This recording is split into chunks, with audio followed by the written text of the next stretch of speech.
Are you living your life in the best way possible? What does living your best life mean to you? In our busy world, it's easy to get caught up in the rush and forget to stop and think about what really makes us happy and fulfilled. If you're wondering, if you're making the most of your time, remember that you're not alone and you're in the perfect place to start making big changes in your life. Imagine waking up each day feeling clear and purposeful, handling life's ups and downs with calmness and strength. This isn't just a dream, but something real for people who follow Stoicism. This old philosophy gives us more than just a way to deal with tough times. It teaches us to be happy with simple things, focus on what we can control, and find peace that isn't affected by outside events. On this path to a more fulfilling life, you'll see that we often talk about the same Stoic ideas. This isn't an accident. Repeating these ideas is very important. By regularly engaging with Stoic teachings, these ideas become a natural part of how we think and act. Just like water smoothing rough stones over time, practicing Stoic wisdom slowly changes how we see and react to things, and in turn changes our lives. If you're ready to move beyond just existing and start living a life full of purpose and joy, you're in the right place. We'll look at practical Stoic ideas that help you build inner strength, understand yourself better, and live a life that's not just busy, but truly meaningful. Whether you want to reduce stress, improve your relationships, or find more happiness in daily moments, the change begins with you. Let's start this journey together, using Stoicism to change how you live and how you see the world. Did you know there's a hidden struggle in every day of your life? Our minds and hearts are where this secret battle happens between being real and being controlled. We see it in movies, read about it in books, and even experience it with our phones at work, at home, and everywhere else.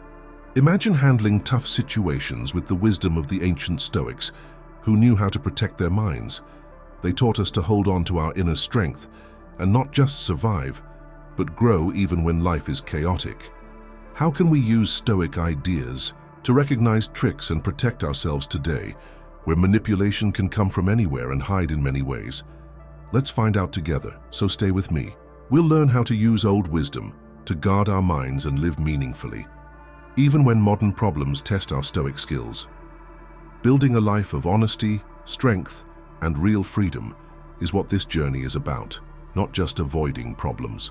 If you've ever felt tricked, pushed around, or confused by what others did, you're in the right place. Let's use the ancient wisdom of the Stoics to help us on this journey. This will change how we handle the world around us. Imagine you and a friend are close, then a new person arrives and suddenly your friend starts sharing private things you said, or even twisting your words to make you both look like enemies. As an adult, the emotional impact can be much worse than in school. It's like being in a play again. You start to doubt your decisions, your friends, and even your sense of reality. It's like a game where the rules keep changing and you're always a step behind. What's really happening? Often you don't understand what's going on until you're full of questions and feel completely alone, even when surrounded by people. We learned from Stoics like Marcus Aurelius and Seneca how important it is to have inner peace and understand our reactions to what happens around us. A Stoic way to handle manipulation would be to view the situation calmly, see the trickery for what it is, and not let it disturb your inner peace. Knowing you can control your reactions, even if you can't control what others do, is important. Stoic wisdom also teaches us to communicate directly and clearly in our relationships. If you think someone is trying to deceive you, be honest and open with them. Bringing hidden things into the light can often clear away the shadows of manipulation. Remember that your best defenses against manipulation are your self-awareness, your ability to question the story being told about you, and your commitment to keeping relationships honest and open. You can't stop leaks in your boat, but you need to know how to fix them quickly and keep moving forward guided by honesty and knowledge. Life is full of times when you're stuck between what to do and what not to do. You feel trapped in a cycle of making the wrong choice because every choice seems to lead to criticism or failure. Imagine being encouraged to share your ideas and be yourself. But when you finally have the courage to speak up, you're either scolded or ignored. It's confusing, right? You're told to jump into the pool, but then you're criticized for getting wet. People who want to control you use this method because it messes with your confidence. You start to doubt yourself, your choices, and even your own thoughts. You can't be sure of what's going on because the rules seem to change whenever someone wants them to. The concept of control is another important lesson from Stoicism. It's about knowing what we can control and what we can't. You are in charge of your actions, reactions, and honesty. What other people do, even when they try to trap you in tricky situations, is not within your control. If someone tells you to speak up and then criticizes you for it, remember that your worth and the value of your efforts depend on how honest you are, not on how others respond. The Stoic way would be to see the double bind for what it is: a challenge from the outside that doesn't say anything about your worth or skills. Instead of getting angry or doubting ourselves, it tells us to look at the situation calmly and without getting attached to it. Could you explain what is expected? Could you talk about the mixed feedback? If the situation can't be fixed, the Stoic practice of focusing on staying true to your own morals might be the best way to move forward. It can be very sneaky to let this happen because it can not only confuse you, but also make you question your own actions and feelings. For example, if someone feels bad about lying, they might say that you are the one who is lying. Also, if they are jealous, they may say that you are the one who can't be trusted. Making the problems about someone else, like you, is a way for them to avoid facing their own flaws, which makes them feel bad. Stoicism advises us to consider whether the charges against us are true. Are they really a measure of who we are or what we do, or are they someone else's problems? By keeping a clear sense of who we are and staying rooted in our own truth, we can block these false images from breaking through to our peace of mind. Marcus Aurelius advises us to treat other people's flaws with kindness and understanding, and to see projection for what it is: a sign of someone else's inner turmoil. This helps us react with understanding and kindness instead of anger or defense. This doesn't mean we believe the idea or don't say anything about it. Instead, we can calmly but strongly deny the false charges and, if possible, ask the presenter to think about how they behaved. To deal with projection in a Stoic way, we must also know the limits of our duty. We are in charge of what we do, how honest we are, and how we react. We are not responsible for the mental baggage that other people try to put on us. This difference is very important for keeping our mental health when we are projected upon. Setting and sticking to clear personal limits can also help you deal with projection. Stoicism shows us how important it is to know what is mentally, psychologically, and morally ours, and what is not.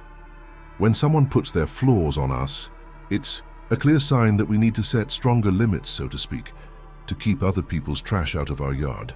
Manipulation often hides behind the guise of urgency, and you can spot it in many places. Imagine walking into a store and seeing a limited-time offer flashing in neon lights. The excitement to grab that deal before it's gone can make you act on impulse. In relationships, it can manifest as a partner pushing you to make a commitment sooner than you feel ready. At work, it might appear as overly tight deadlines or unreasonable expectations, forcing you to make hasty decisions without enough information. This is where the Stoic idea of the dichotomy of control becomes important. It teaches us to discern between what we can control and what we cannot. When we feel rushed, it's crucial to remember that we can't change other people's demands, but we can control our reaction. Stoicism advises us to pause, take a deep breath, and approach the situation with calmness and reason. Seneca, a renowned Stoic philosopher, wisely pointed out that time is our most precious asset. However, Stoicism also emphasizes that the alignment of our decisions with our principles and values is more significant than the speed at which we make them. So when faced with pressure, quoting Seneca can serve as a powerful reminder to slow down and assess the situation thoughtfully. It's about recognizing that the pressure is often an illusion and that genuine opportunities, true friendships, and authentic deals will always provide us with the necessary time and space to make decisions that are right for us. Marcus Aurelius tells us to live in the present and do what we do with honesty and purpose. This silent exercise can really help you when you're pressed for time. We can stay calm and make choices that are in our best interests by staying in the present and not getting caught up in the rush of a ticking clock. To deal with time pressure in a calm way, we need to be brave. We need to be brave enough to say no, ask for more time, and stick to our decisions, even if they go against what other people say is important. It means having the strength to fight, the wave of urgency, and pick the road that fits with our personal values and good sense. This strategy is especially unsettling because it disrupts our fundamental need for relationships to be stable and predictable. Imagine having a friend who acts warm and friendly one day and distant and cold the next. This inconsistency can make us feel deeply uneasy. We're naturally wired to seek acceptance and a sense of belonging. So when we experience a sudden shift in how someone treats us, being showered with attention one moment and then ignored the next, it throws us off balance. We start to crave more validation, try to understand what went wrong, and end up feeling like we're walking on eggshells, constantly worried about what might happen next. The Stoics offer a different perspective. They teach us that our happiness and inner peace shouldn't depend on external factors, like how others behave toward us. According to Seneca, true happiness comes from within. Instead of relying on the fluctuating opinions and actions of others, we should ground our sense of well-being in our own virtues and reason. By focusing on our own character and principles, we can maintain a sense of peace and satisfaction, regardless of the unpredictable nature of external relationships. When things happen around us, Epictetus teaches us that we can choose how we react. We can stay focused and remember that the only thing we really control is our own thoughts and actions, especially when things don't make sense. This doesn't mean we stop caring about how others treat us. It means we don't let other people's mood swings mess up our own feelings. Stoicism in the face of uncertainty means having self-worth that doesn't rely on what others think of us. Understanding that we don't need stable and clear relationships to be happy is part of this. Marcus Aurelius tells us to find peace within ourselves, even when everything around us is going wrong. This inner peace helps us navigate through confusing situations. Stoicism also teaches us the importance of being clear when we talk to others and setting boundaries. When people are inconsistent, it might mean we need to be clearer about what we want and need. It encourages us to show courage and fairness, which are Stoic values. It tells us to be brave and address the problem directly, and to treat others with kindness and respect. Now imagine someone locked up your true feelings, the raw emotions that make you who you are. People tell you that you must pay a price to get them back and feel better. This could mean giving up something important to you or doing something that feels unsafe. It feels like your emotions are being held hostage, and the only way to get them back is to agree to whatever the person wants. This isn't just manipulation, it's deep manipulation that uses your feelings, which are a basic right, against you. Emotional blackmail can take many forms, such as making you feel guilty, scared, obligated, or ashamed. This method uses our fears, loves, and need to be seen as good. But real love and respect don't come with conditions. They don't require you to meet a list of demands or put others' needs before your own. Stoicism tells us that we can't change what others do or expect, but we can change how we respond to them. We don't have to play along. Marcus Aurelius teaches us that living in harmony with nature means staying true to ourselves. Emotional blackmail means someone wants us to do something against our morals and values so they can get what they want. Stoics say we should stick to our values, act with virtue, and keep our inner peace, no matter what pressures come from outside. Stoicism also teaches us to care about ourselves and others. When facing emotional blackmail, it's important to be kind to ourselves and remember it's okay to feel upset or confused, but we don't have to act on those feelings. It's also important to try to understand the other person's point of view, as their actions might come from their own pain or unmet needs. But understanding doesn't mean agreeing. We can show concern without losing our freedom. This isn't just an argument. It's meant to make you think about how you see things. That's manipulation. This kind of trickery is so sneaky that it can make you doubt your memory, your mind, and even your truth. Gaslighting can happen in many ways, like denying something you know happened, saying things that go against how you feel, or calling your worries illogical or overly sensitive. The goal is to make you less sure of your own experiences and thoughts, so you rely more on the manipulator's version of reality. When everything around us is chaotic, Marcus Aurelius advises us to stay firm. His teachings encourage us to trust what we see and return to our inner strength, where we can find peace and reason that others can't reach. Stoicism also tells us to always think about ourselves and our own views clearly and honestly. In the case of gaslighting, this can help us distinguish between genuine self-reflection and doubts created by others. When our reality is unfairly questioned, we can tell because we know ourselves and our thoughts well. The tough way to deal with gaslighting is not to become immune to manipulation, but to see it for what it is, an outside attempt to control and upset us. We should fight back with all our inner strength, our dedication to telling the truth, and our faith in our own perceptions. It's about keeping our emotions and minds in check, even when someone tries to tell us the sky isn't blue. No. 8. Fake praise from others. This strategy plays on our deep-seated need to fit in and be a part of the group. It tells us, even when our gut tells us otherwise, that we need to follow the crowd to fit in. There is a catch, though. Just because someone says, "everyone does," it doesn't mean it's true. This is a standard example of fake social approval, a manipulation tactic used to influence our behavior or thoughts by preying on our need to fit in with others. Marcus Aurelius tells us that we should follow our own nature and be true to ourselves, even if others suggest otherwise.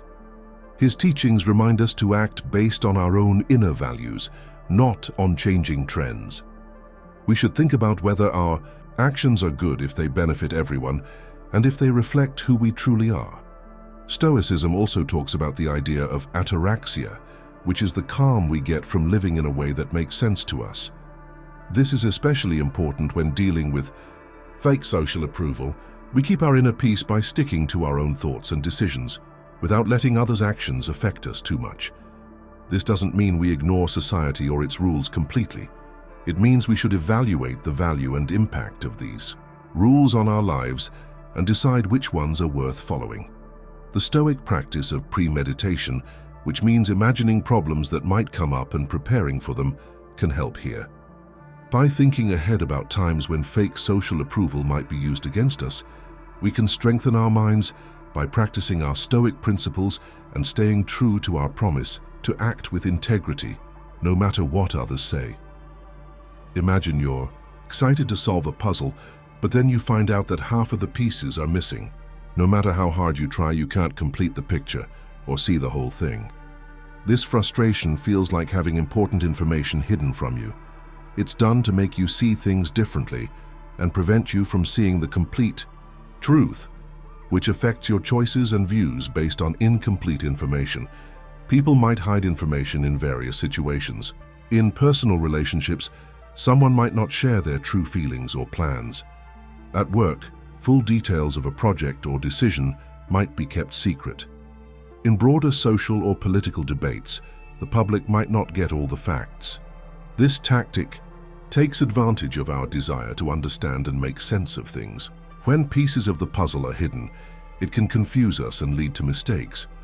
The Stoic philosopher Seneca advised not to judge or make decisions too quickly or without full understanding.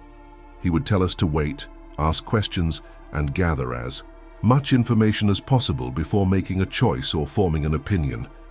This doesn't mean we shouldn't make decisions. It means we should recognize our limits and proceed with a thoughtful plan. Marcus Aurelius also highlights the importance of seeking inner knowledge and truth. We should use our own reasoning and senses to question what we don't know and look for more information when we suspect that something is being kept from us. The goal is not just to make better decisions, but also to align more closely with the Stoic ideal of living in harmony with nature and truth.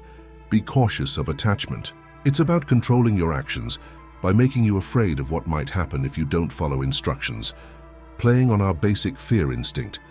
This is a powerful form of manipulation. In a personal relationship, someone might say, "If you leave, you'll never find someone like me again," or at work, "Do this or your career here will be over." This kind of fear-based attachment forces you to make decisions driven by fear rather than logic. The Stoics teach us that fear, like all other feelings, isn't a true reflection of reality. Instead, it's a thought we can examine, understand, and eventually control. Marcus Aurelius tells us that our logical mind can keep us calm, even when things around us are upsetting, such as when someone tries to scare us into doing something.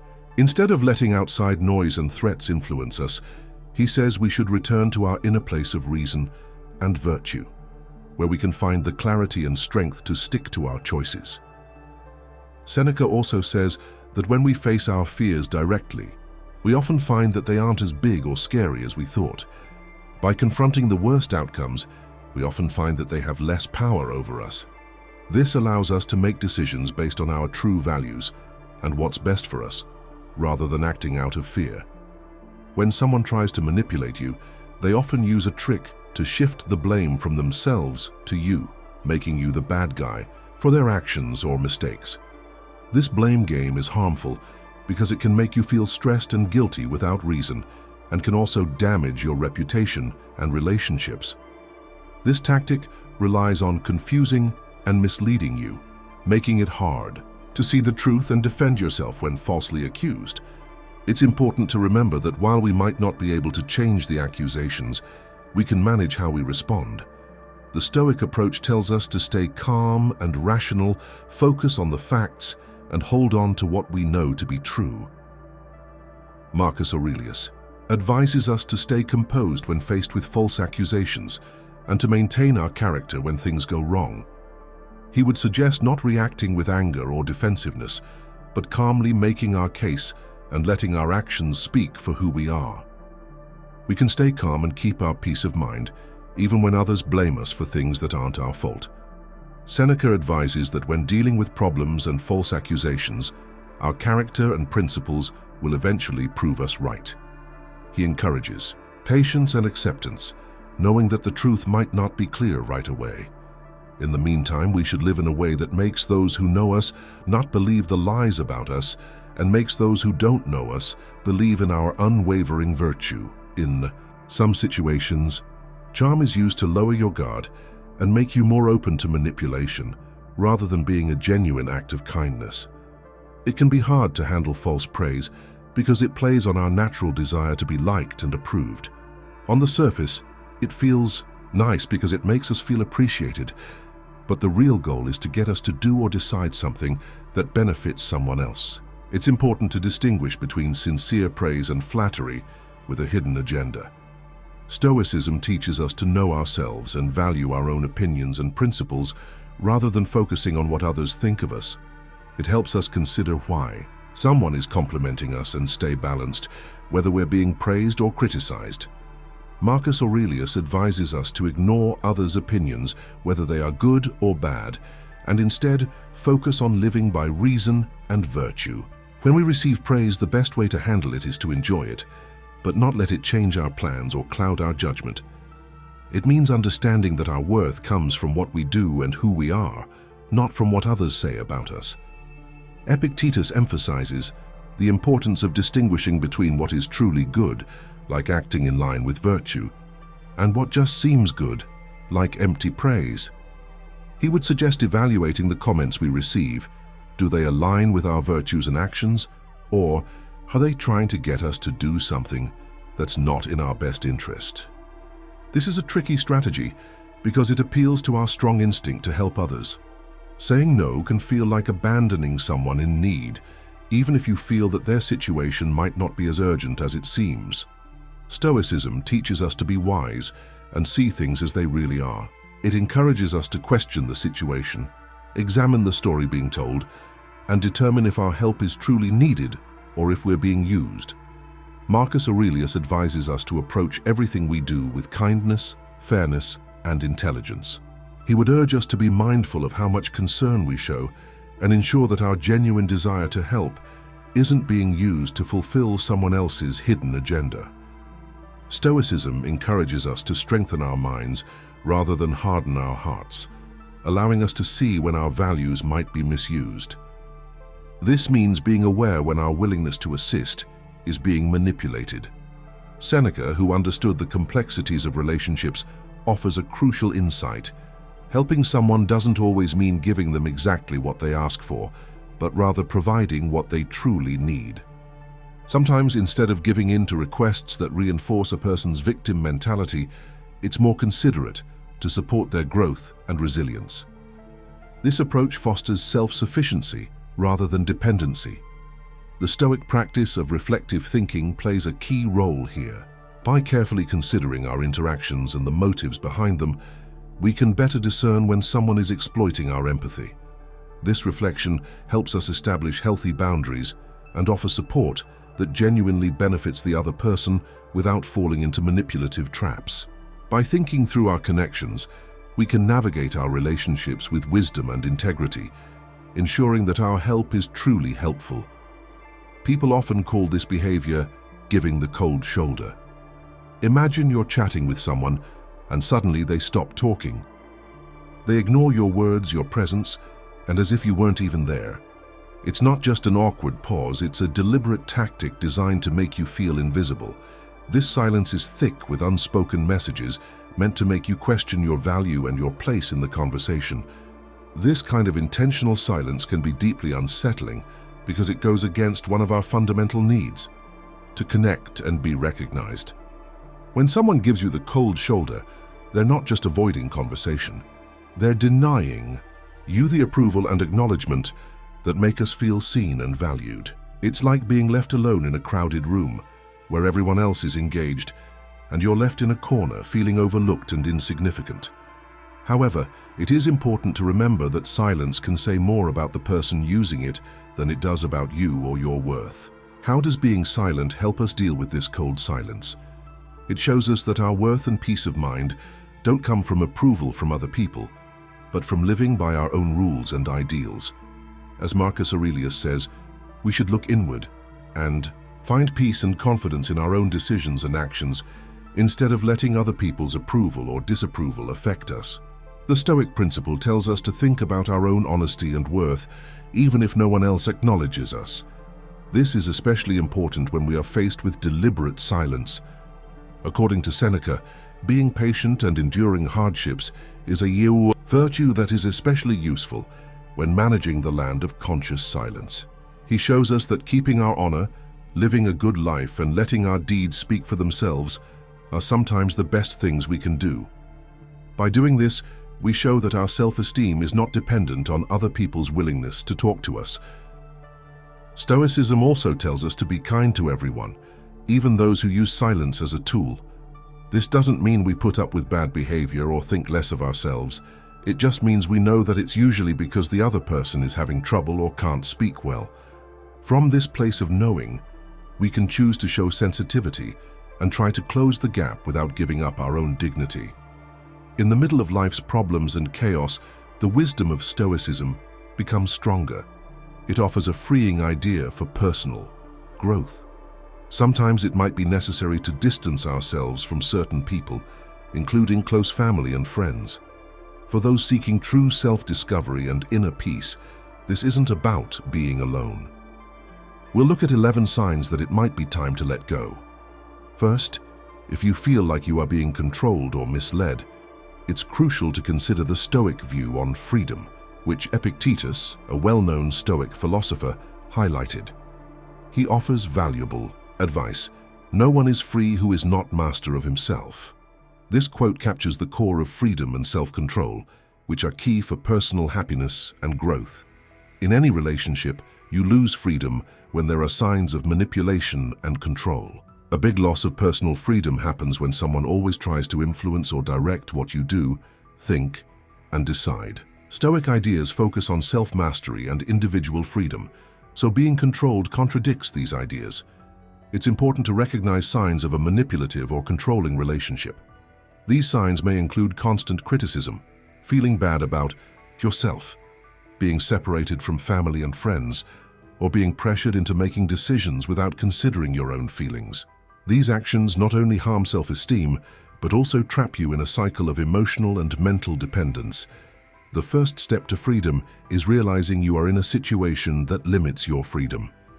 Epictetus says that controlling yourself is the only true way to be free. To achieve this, you need to take charge of your life, set healthy boundaries, and if needed, end relationships that hinder your basic freedom. Ending a relationship with someone who is controlling can be frightening and painful, but it is also a courageous and crucial step toward regaining control over your life. This journey to freedom involves discovering more about yourself, reaffirming your worth, and most importantly, affirming your independence. In summary, having self-respect means understanding and avoiding relationships that control or influence you negatively. Epictetus suggests that we should aim to control our own lives. If a friendship causes more harm than good, we can grow and reach our full potential when we have relationships that respect our independence. Number 2, if people don't show respect for each other, it's crucial to discuss mutual respect in relationships, especially regarding Stoic ideals that value self-control and honor. These values can't exist in relationships lacking respect. This lack of respect can lead to misunderstandings, feelings of worthlessness, and constant stress. When people respect each other, they build strong connections. This means recognizing that everyone is different, listening and understanding each other's perspectives, and showing care and consideration. Without respect, communication breaks down, arguments become worse, and peace is lost. In relationships where there is no respect, people often treat each other badly, criticize harshly, ignore each other's needs and feelings, and sometimes even act abusively. These behaviors not only damage the relationship, but also have a significant impact on the people involved, affecting their self-esteem and mental health. Stoic lessons emphasize treating others with the same kindness and respect that you wish for yourself. Think of it like this: if you want to be treated with care and fairness, you should offer the same to others. When respect is lacking in a relationship, it's essential to take a step back and assess what needs to be adjusted to restore balance. This might involve having a heart-to-heart conversation to clear the air, setting firm boundaries to protect yourself, or even stepping away if the disrespect continues despite your efforts. If you find yourself in a situation where someone repeatedly disrespects you, recognizing this and taking action is crucial for your mental well-being and self-esteem. Addressing the issue, whether through dialogue or by creating distance, helps maintain your sense of self-worth and ensures you are treated with the dignity you deserve. It's about making sure that your relationships are healthy and respectful, aligning with the Stoic principle of valuing yourself and demanding the respect you are entitled to. Stoic ideas of honor and self-control say that picking relationships based on mutual respect is the best way to feel good about yourself and grow as a person. Number 3. When relationships start to hinder your personal growth, consider this powerful quote from Epictetus: "If a friendship can come to an end, it was never truly genuine." This idea makes us rethink what true friendship and family love should be. Ideally, these relationships should act like sturdy walls that support and guide us as we pursue wisdom and virtue. They should help us grow, not hold us back. However, there are times when our emotional connections might lead us astray from our path of growth. When our relationships start to influence us in ways that don't align with our values, it's crucial to take a step back and reflect deeply on the situation. This process involves examining these bonds critically and understanding if they are still nurturing or if they are becoming obstacles. It requires courage and self-awareness to reassess these connections and make decisions that prioritize our personal development and well-being. There are times when we need to reevaluate old relationships, examine our family dynamics, or even let go of friends who no longer enrich our lives. This process is really about learning to understand and love ourselves better. Essentially, the people we choose to walk with us on our journey have a big impact on our personal growth. Healthy and supportive relationships inspire us to improve, offer meaningful challenges, and most importantly, accept us for who we are and support our life goals. In these moments of change, Seneca's wisdom becomes crucial. We should seek out genuine relationships that can endure through both joyous and challenging times. These connections are vital as we pursue wisdom and strive for virtue. They are the ones that truly support us, helping us navigate a path filled with new experiences, obstacles, and sometimes the need to start fresh. These relationships are like sturdy companions on our journey, providing encouragement and grounding as we continue to grow and evolve. 4. When a connection does more harm than good. It's essential to recognize how crucial inner health is on our personal journey. Toxic relationships can be like heavy weights, dragging us down and draining our energy. Imagine being in a relationship where you constantly feel bad, where your mood is always low, and where the environment feels negative. This is the opposite of what we need for personal growth and development. When a relationship consistently causes stress, unresolved arguments, and a lack of respect or emotional support, it's a clear sign that it's unhealthy. These toxic patterns not only prevent us from thriving, but can also harm both our mental and physical well-being. It's like trying to grow a plant in poor soil. No matter how much you water it, it won't flourish. Recognizing these signs is the first step in protecting our inner health and making choices that support our overall well-being. One common sign of a toxic relationship is constant criticism, a lack of understanding, manipulation, or emotional abuse. These issues create a negative cycle that traps a person and stops them from moving forward in their personal or work life. To be happy inside, you need to be in a situation that supports joy, respect, mutual support, and most importantly, mental and emotional health. If a relationship prevents these things, it's clear that changes are needed. Choosing to leave a bad relationship shows self-respect and care. It might be tough and you might feel guilty or scared, but it is a crucial step toward creating healthy, positive relationships that truly support your growth and well-being. Leaving a bad relationship also gives you a chance to reflect and learn. It allows you to build self-esteem, remind yourself of your values and goals, and discover the kind of connections that improve your life. So it's important to recognize a bad relationship and have the courage to leave when necessary. Our goal should be to improve our inner health and grow as people. The relationships we form are very important for this process. When negative feelings take over a relationship, it's helpful to think about the wisdom of Marcus Aurelius, a famous Stoic. He teaches us a valuable lesson. You have power over your mind, not external events. Realize this and you will find strength. This reminds us how important it is to control our thoughts and feelings, especially in relationships where negative emotions like anger, jealousy, or resentment are strong.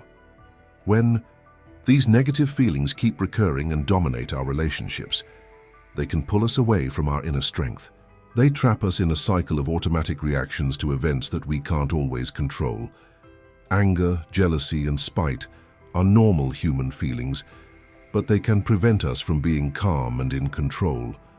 Marcus Aurelius says the challenge is to notice these negative feelings and understand that we control how we react to them. While we can't change what happens around us, we can fully control our reactions. To manage this, we need to practice self-control and self-reflection all the time. These skills are essential for maintaining mental and emotional health during tough times. It's important to evaluate a relationship that consistently makes us feel bad. We need to ask ourselves if the relationship is beneficial for our health and growth, or if it keeps us in a state of ongoing stress. Ultimately, we need to use the inner strength Marcus Aurelius talks about when dealing with negative feelings in our interactions. To do this, we need to be patient, understanding, and empathetic. And we also need to set healthy boundaries and, if necessary, distance ourselves from relationships that limit our emotional and intellectual growth. On this journey of self-discovery and personal strength, we learn to appreciate relationships that make us feel good and avoid those that make us feel bad. If you're sacrificing something important to you, one key idea in Stoicism is to live your life according to your values. This is the foundation for a happy and meaningful life. When we're in relationships that force us to give up or betray our core values, it creates a difficult situation that needs careful thought and reconsideration. Personal beliefs help us make decisions, act and connect with others by serving. As an inner guide, they show what we truly believe and what we think is important and true. If we're in a relationship that makes us abandon or ignore these values, it can harm our personal ethics and make us feel very unhappy. At first, relationships that push us to go against our values, tolerate bad behavior, or give up important parts of who we are might not seem serious. Over time, however, these small compromises can add up and hurt our self-esteem and sense of self-respect. Stoic philosophy teaches us how crucial it is to live according to our ideals. To do this, we need to be strong enough to make tough choices, avoid things that pull us away from our path, and seek relationships that honor and reflect our core values. It's not easy to reevaluate a relationship based on how well it fits with our values. It can lead to internal conflicts, trust issues, fear of being alone, or resistance to change. Still, keeping true to our ideals is important for our mental and physical health. It is important to be aware of how our interactions affect and show our beliefs because they demonstrate self-respect and authenticity. When we become aware that we're compromising our ideals, we have to think carefully about whether the relationship is good for our health and growth. Picking ways that are in line with our values is not only a Stoic concept, but also a key step toward living a truly fulfilling and satisfying life. Seventh, Stoic philosophy teaches us an important lesson. We need to face the truth, especially when a relationship makes it hard to do so. Imagine you're wearing glasses that only show you what you want to see, not what's really out there. That's what it's like when a relationship holds us back from seeing things clearly. It can be like living in a dream where everything seems perfect, but it's actually full of obstacles and false hopes. The Stoics believe that accepting reality isn't about giving up or feeling defeated. It's more like taking off those special glasses and seeing the world as it truly is. For instance, if someone constantly makes you doubt yourself or tells you lies, it's important to recognize this and not let those false beliefs shape your view of reality. Instead of being passive, which means just letting things happen without acting, accepting reality means you have a clear and honest picture of what's going on. It's about understanding the world without any unrealistic dreams or ideals that might lead us astray. By seeing things for what they are, we can make better choices and build stronger, more honest relationships. This way, we're not living in a fantasy world, but in a place where we can truly grow and thrive, guided by the truth and our own strength. Using Stoic ideas to examine our relationships shows that staying in connections built on lies or denial prevents us from living truthfully and genuinely. When we're in relationships that make us ignore the truth, like by dreaming up excuses for bad behavior or creating a false reality, we can't truly understand ourselves or others. This separation from reality can lead people to overlook important issues, make choices based on incorrect views, and stay unhappy. People in these relationships might break promises, have unreasonable standards, or refuse to see obvious problems. We end up searching for something that isn't real, which leads to anger and frustration. Facing the truth in a relationship can be tough, especially when it means letting go of lies we've grown attached to. But it's an important step for personal growth and finding better, more realistic connections. Stoics advise us to accept things as they are, find peace with that understanding, and deal with them accordingly. Therefore, it's crucial to recognize when a relationship is based on fantasy instead of reality. By spotting these patterns and distancing ourselves from them, we can return to a more genuine and happier life, which aligns with Stoic principles of acceptance and seeing things clearly. Sometimes talking things through just doesn't work. Good communication is essential for a healthy relationship. A big problem arises when communication frequently breaks down, whether it's because one person talks too much or conflicts happen all the time. Stoic philosophy highlights this issue. Misunderstandings, anger, and frustration often grow in relationships where people don't communicate well. Stoics believe that one-sided communication, where one person dominates the conversation or makes it hard for the other to speak, is unfair. Similarly, constant tense conversations that can't find common ground are exhausting. Stoics think that unity and balance should be present in each person and in all relationships. To improve communication, they suggest that people should try to understand each other, discuss things calmly, avoid unnecessary arguments, and create a respectful environment. Active listening, speaking clearly and politely, and being open to hearing the other person's point of view are very important. This means talking about issues openly, sharing thoughts and needs, and working together to find good solutions. If communication problems keep happening and attempts to fix them fail, it might be time to re-evaluate the relationship. Seeking professional help, like a couples therapist or psychologist, can help address communication issues. Maintaining healthy and effective communication is crucial for the well-being and success of any relationship. It's important for your own happiness and for building peaceful and meaningful relationships in line with Stoic ideas about balance and understanding each other. Number 9. Any kind of abuse is wrong in any relationship. Stoic wisdom, which highlights how important self-respect and honor are, clearly tells us that we should never accept hurtful or cruel behavior. Abuse can come in many forms, like physical, emotional, verbal, psychological, or financial. It deeply harms a person's mental, physical, and social well-being. No matter the type, abuse often involves control, fear, isolation, and threats. Stoic philosophy teaches us to value and respect ourselves, to know that we are valuable on our own, and to refuse to be treated in ways that hurt our dignity or health. Being in an abusive relationship means always being in a situation that belittles and dehumanizes people, which is the exact opposite of what Stoics believe is a good and honorable life. Recognizing that you are in an abusive relationship is the first and most important step to getting help and improving things. It's important to understand that abuse is never acceptable and that the abuser is the only one responsible, not the victim. To get out of this situation, it's crucial to seek help from friends, family, or professionals. Leaving an abusive relationship is hard and needs bravery and support, but it is a crucial step toward regaining your freedom, self-respect, and self-esteem. Healing from an abusive relationship isn't just about getting better, it's also about affirming your own worth and strength. Knowing the signs of abuse and acting quickly to protect yourself fits with Stoic ideas about self-respect and self-worth. Everyone deserves to live a life free from abuse and to be treated with respect.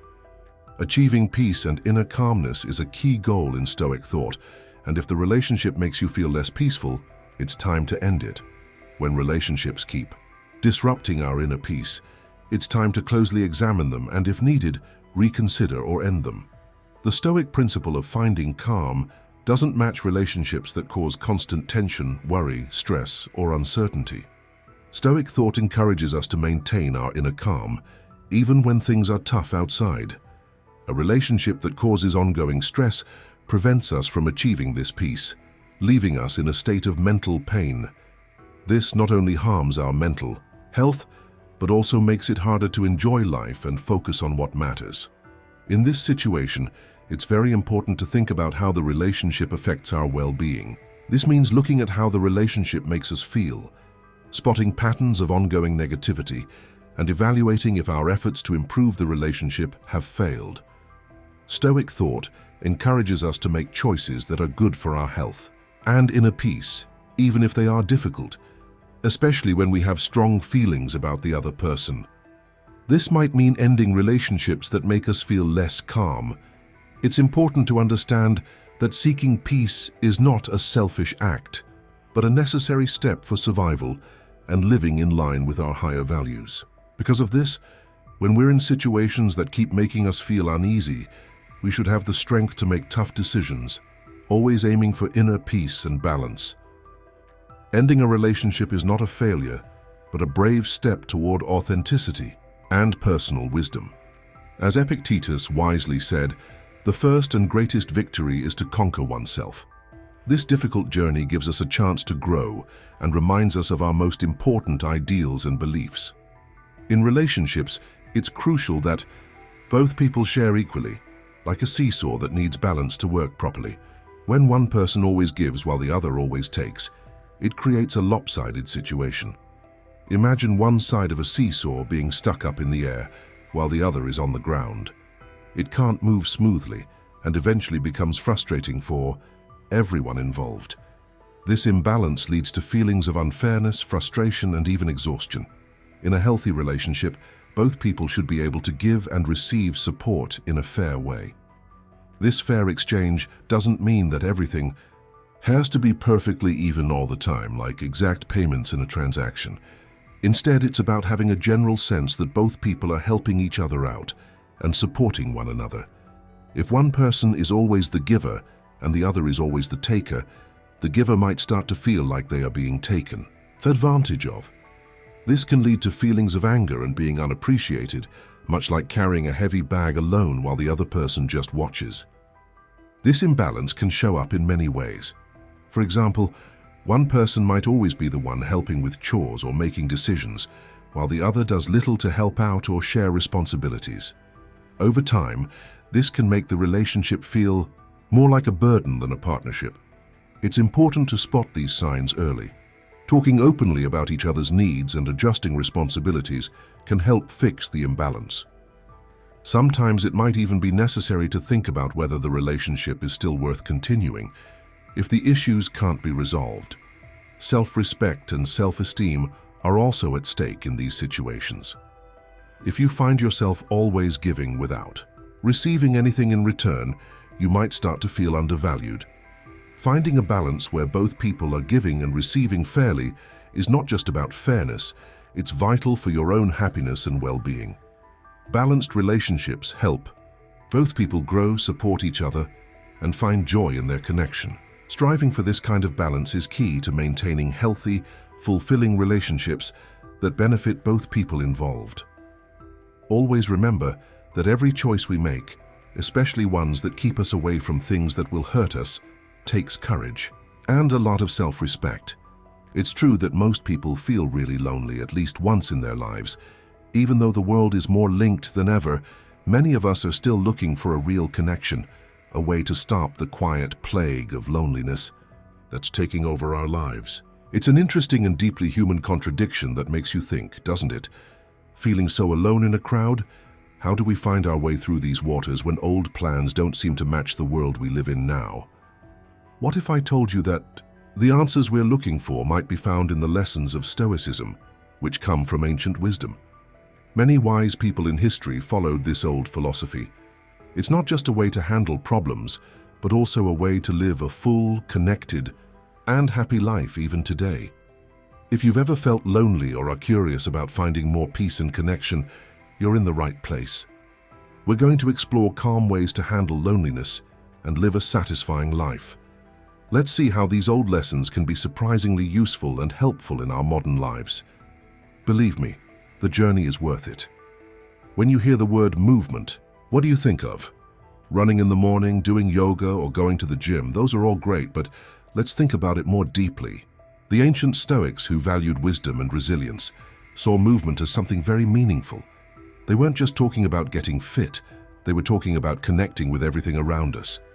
Imagine moving your body not just to get stronger or lose weight, but to connect with what life is really about. Think of it as telling every part of your body, we're all in this together. When you stretch your arms to the sky or go for a thoughtful walk, you're talking to your soul.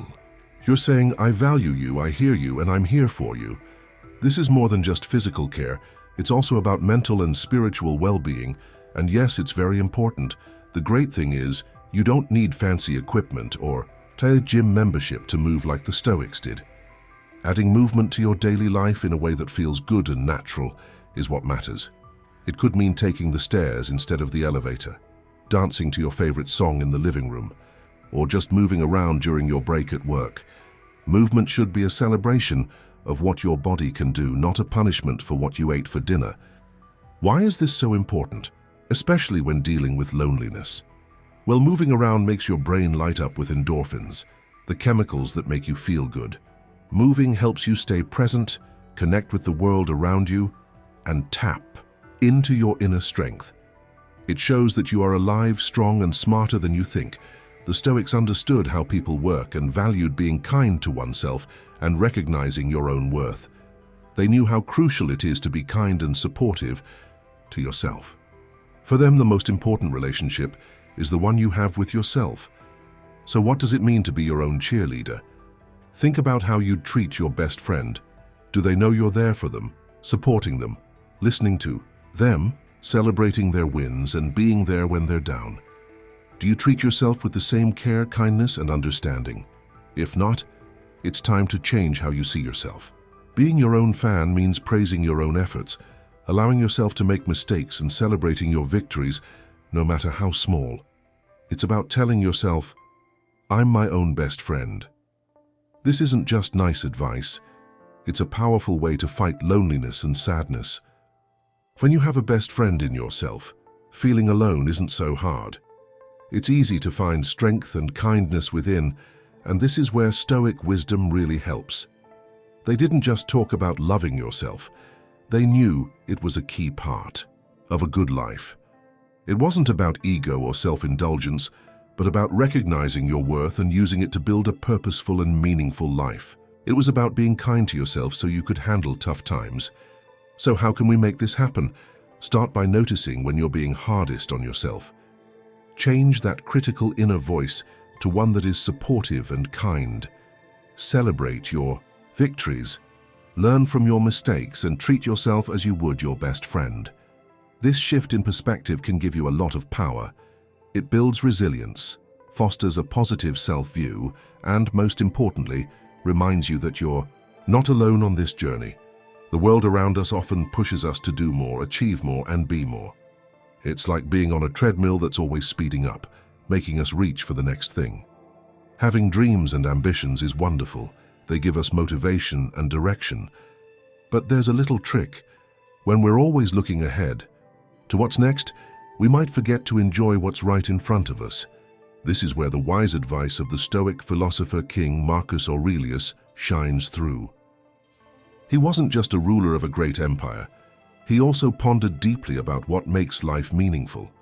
Marcus Aurelius taught that happiness shouldn't just come from reaching our goals, but from finding joy in our daily lives.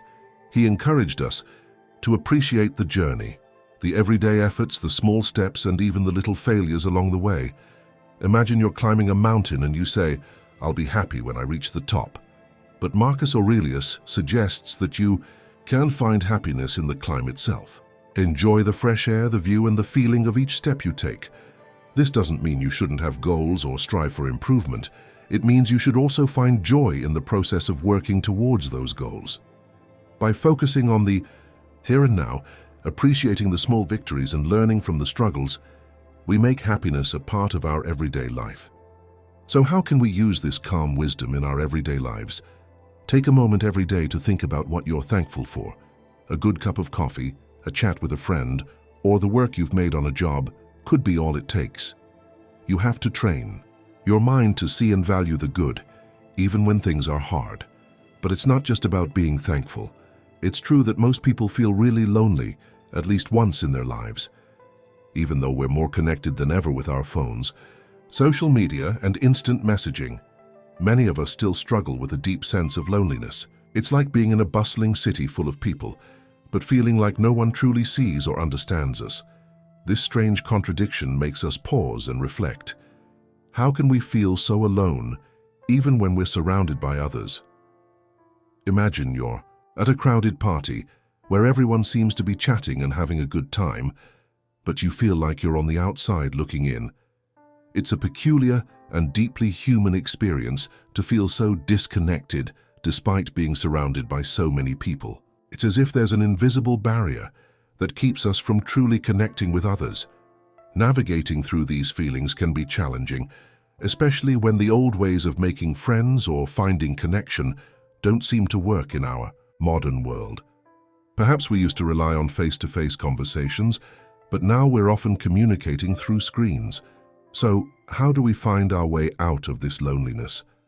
One way is to actively seek real connections, like reaching out to people who share our interests, joining community groups, or simply being open to genuine conversations.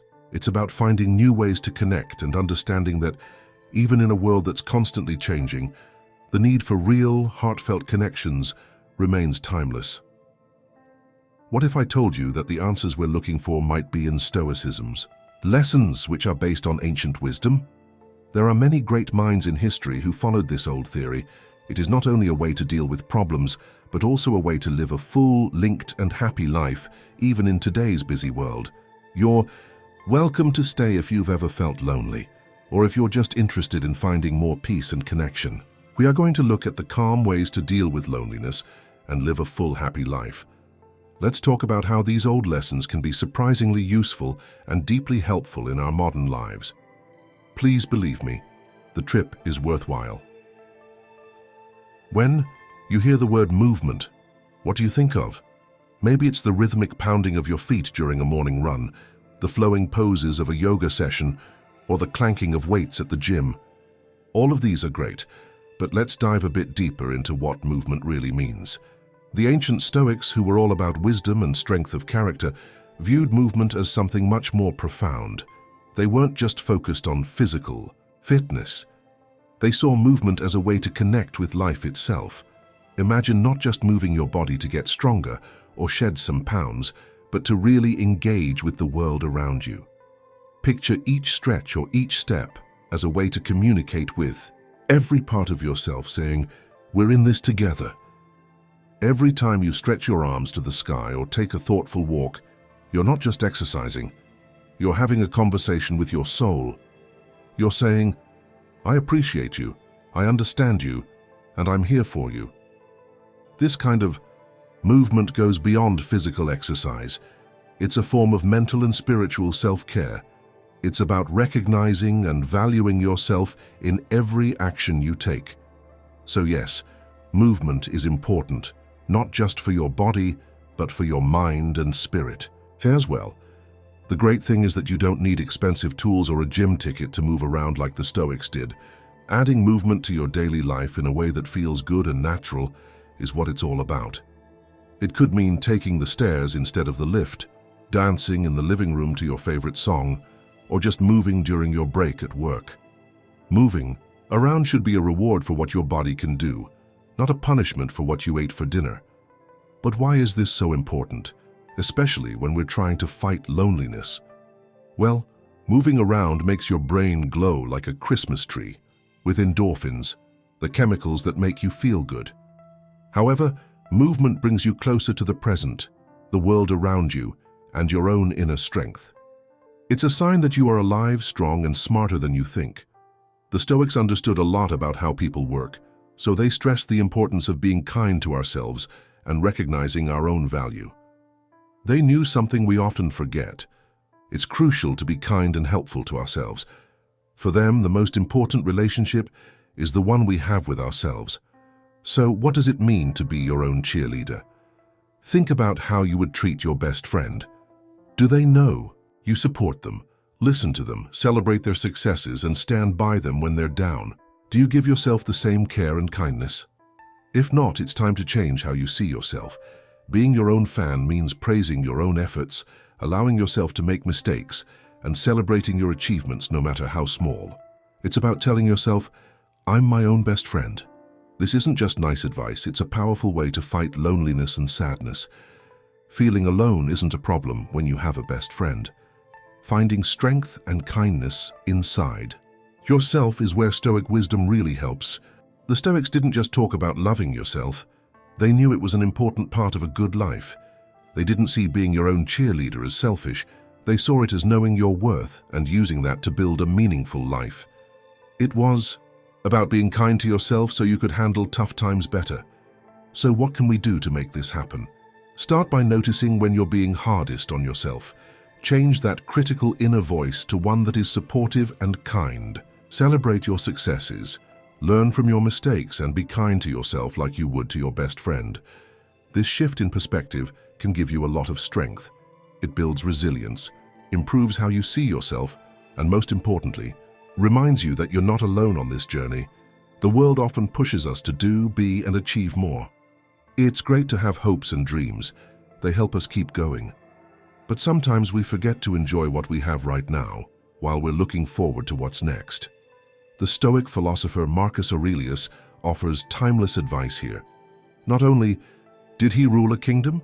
But he also cared a lot about living a meaningful life. He taught us that we should be happy, not just when we achieve our goals, but also in the process of living, trying, and thinking. Life is about the journey, the daily work, the small steps, the failures, and the successes.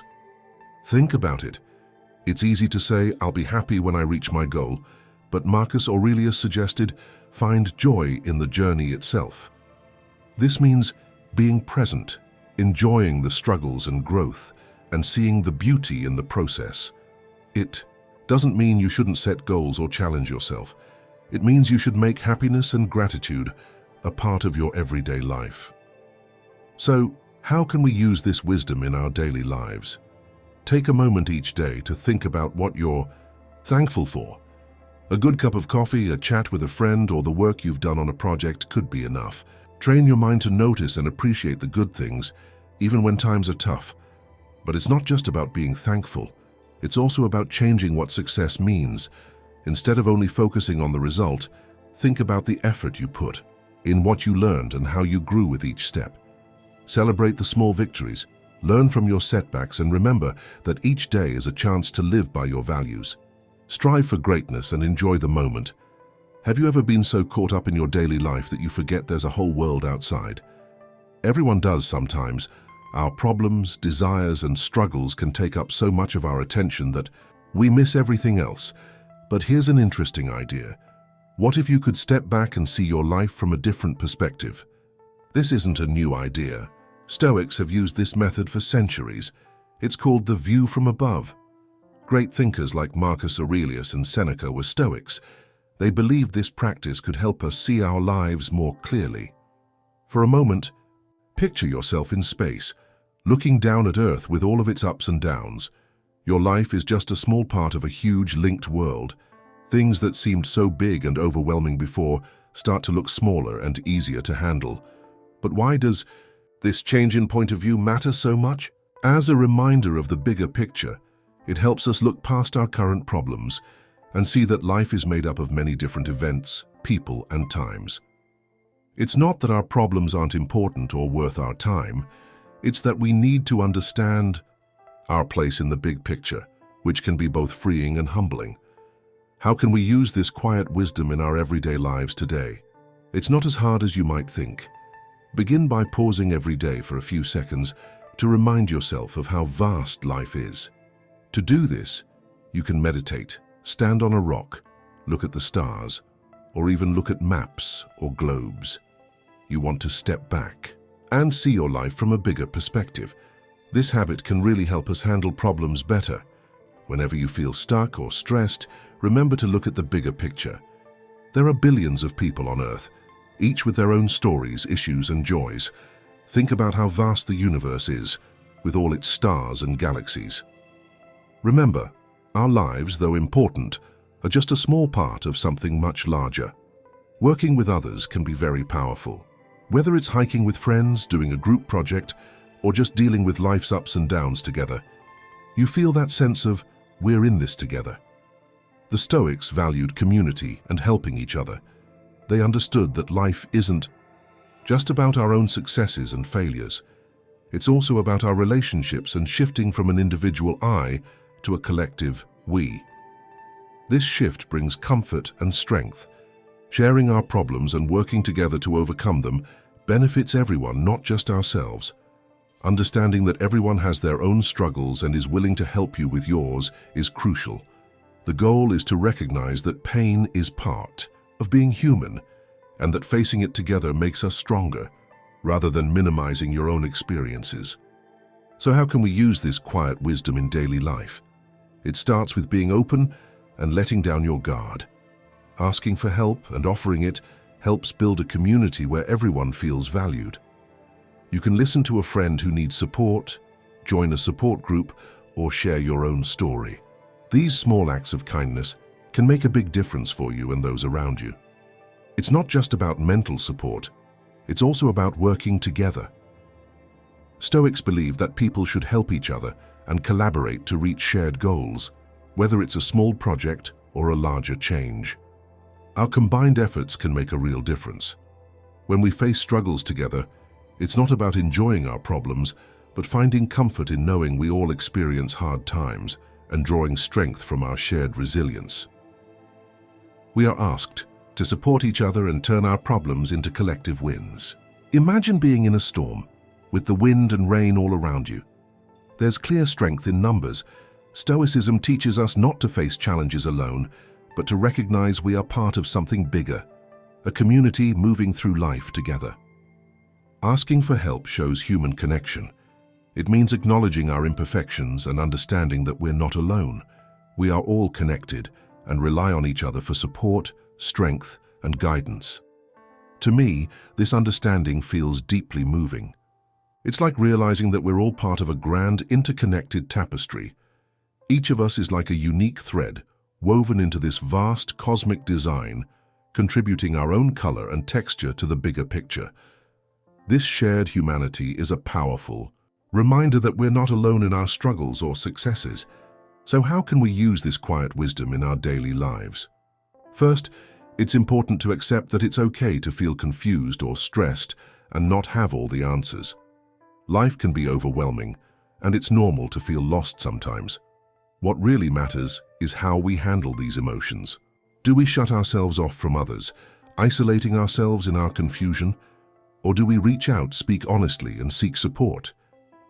The Stoics would encourage us to lean on our community and draw strength from the collective wisdom and experiences of those around us. Instead of facing difficulties alone, we should embrace the support and guidance offered by others. By connecting with our community and being open about our struggles, we find not only comfort, but also the courage to keep moving forward together. The fascinating thing about asking for help is that it's not just about receiving, it's also about giving. When we allow others to assist us, we're not only benefiting ourselves, but we're also opening up a space for everyone to grow and support each other. Imagine this as a never-ending loop, where helping and being helped creates a positive ripple effect in our lives and the lives of those around us. This cycle of giving and receiving makes our connections stronger and our experiences richer. By reaching out and accepting help, we also show that we're willing to offer support in return. This reflects the Stoic qualities of courage, wisdom, and community. Stoicism teaches us to focus on what truly matters and stay committed to those values, much like sticking to a well-charted course. It's about paying attention to what deserves our focus and letting go of what doesn't, so we can live in a way that honors both our needs and the needs of those around us. Imagine your life as a grand adventure, like a long road trip filled with your own unique destinations, your hopes, dreams, and goals. For the Stoics, these are like your North Star, a guiding light that helps you stay on course. Picture yourself walking down this road with a steady buzz all around you, social media notifications, the latest trends, constant news updates, and so much more. It's easy to get distracted and lose sight of your destination when there's so much noise. But staying on track means keeping your North Star in mind, even when it's dark and the distractions seem endless. Marcus Aurelius, a wise Stoic philosopher, reminded us to stay true to ourselves despite the chaos around us. He would say, "It's not what happens to you that matters, but how you react to it." This idea is powerful because it tells us that our journey is shaped not by external events, but by our responses to them. It's a call to focus on your own path and keep moving forward, even when the world tries to pull you off course. By holding onto your North Star, you can navigate through the noise and stay true to your journey. How do we stay focused? With so many things going on, it's easy to get distracted. One way to stay on track is to remind yourself of your goals and what's really important to you every day. Think about how you're working towards those goals and what really matters. Setting limits is also important. It's okay to say no to things that aren't right for you. By doing this, you can block out distractions and focus on what matters most. But staying on your path also means accepting that there will be obstacles. These challenges can be chances to grow stronger and stay committed to your goals. Everyone faces problems, from the most powerful leaders to ordinary people. There's a lesson in dealing with change and finding joy in each moment, even though things are always changing. It might seem a bit gloomy, but hang in there. This isn't about focusing on the negative. Recognizing that things change helps us appreciate the present. Knowing that nothing lasts forever gives us the chance to make the most of our time. Marcus Aurelius, a wise Stoic, said, "You could leave life right now. Let that determine what you do, say, and think." This isn't meant to scare us, but to remind us to make the most of today and not wait for tomorrow. How can we live this wisdom every day? Start by being thankful. Each day, take a moment to appreciate the people in your life, the things you do, and the small joys. Enjoying these little things and seeing beauty and change is important. Another key is living honestly. Since time is limited, don't waste it pretending to be someone you're not. Stoics believe we should live true to our values and be able to look back on our lives with pride. Lastly, let go. Let go of past mistakes, worries about the future, and anger. Life changes just like the seasons, and change is good because it leads to growth and new beginnings. Stoics teach that difficulties aren't just things to endure, but opportunities to grow. Every challenge is a chance to show our strength and resilience. Imagine life as a series of tests that push us out of our comfort zones. Instead of avoiding these tests, what if we accepted them? Every struggle could be a chance to grow stronger. If something unexpected happens, like losing a job or facing a failure, it's normal to feel upset. But Stoic wisdom helps us face these surprises with courage. Instead of letting them knock us down, we can ask, what can I learn from this? How can this make me stronger? This doesn't mean ignoring or pretending problems aren't tough. It means acknowledging the struggle and finding the strength to face it. With practice, we get better at handling problems. We start to see lessons and opportunities for growth in unexpected places. So next time you face a challenge, remember the Stoic way. Accept it, face it bravely, and say, "I see you and I'm ready to learn from you." This mindset can change how you handle problems and move through life. Feeling sad, lonely, or stressed can feel like carrying a heavy rock on your back. Even the most virtuous Stoics felt the weight of the world at times. They knew something we often forget. It's okay to feel and express emotions. Stoicism isn't about hiding your feelings, but about being aware of them and learning to handle them in a healthy way. The Stoics believed in the power of wisdom, courage, justice, and moderation, but they also knew that understanding yourself and your emotions was key to handling life's challenges with grace and honor. They understood that before you can deal with your problems effectively, you need to first recognize and understand your own feelings. When you're feeling sad, lonely, or overwhelmed by the world, remember that you're not alone in these emotions. Everyone experiences these feelings at some point, and acknowledging them is a sign of strength. Saying to yourself, "I'm having a hard time right now," is like lifting a heavy weight off your shoulders. It's the first step toward letting go of that burden. But don't keep these feelings to yourself. Share them with someone you trust, a friend, family member, or even a professional. Talking about your struggles helps lighten the load and reminds you that you're not the only one facing tough times. By reaching out, you create connections and find support, which can be incredibly comforting. Sharing your challenges with others helps you feel less isolated and more connected, turning your moments of weakness into opportunities for growth and understanding. The Stoics believed that help from others and being part of a community could make a big difference in our lives. They understood that while working on ourselves and becoming stronger is a personal journey, we don't have to walk that path alone. We are naturally social beings who thrive on connections with others. Think of it like this. When you're carrying a heavy load, it's easier if you have someone to share the weight with. Building and nurturing relationships provides comfort and support, making life's challenges feel lighter. By reaching out to friends, family, or even joining groups and communities, we create a network that helps us handle difficulties more easily.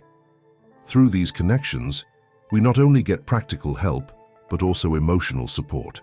It's in these relationships that we find the encouragement and understanding we need to keep going. The Stoics saw this social support as a crucial part of becoming resilient and growing stronger, showing us that we don't have to face our struggles alone. Because They had a deep knowledge of both people and the world. The Stoics strongly believed in meditation and deep thought. They knew how important it was to set aside quiet times in their daily lives, times when they could stop the chaos around them and focus on their own thoughts and feelings. They found peace, focus, and most importantly, ideas on how to live a good and satisfying life in these quiet times. Using this calm practice in our busy lives can seem tricky at first. There always seems to be something demanding our attention, and our phones are constantly ringing. But finding quiet doesn't mean you have to avoid the modern world or hide away in a cave, even though that might sound nice sometimes. It's about finding quiet moments in the middle of the noise, times when you can shut out the outside world and focus on your own thoughts. Imagine life as a crowded city with lots of people and flashing screens.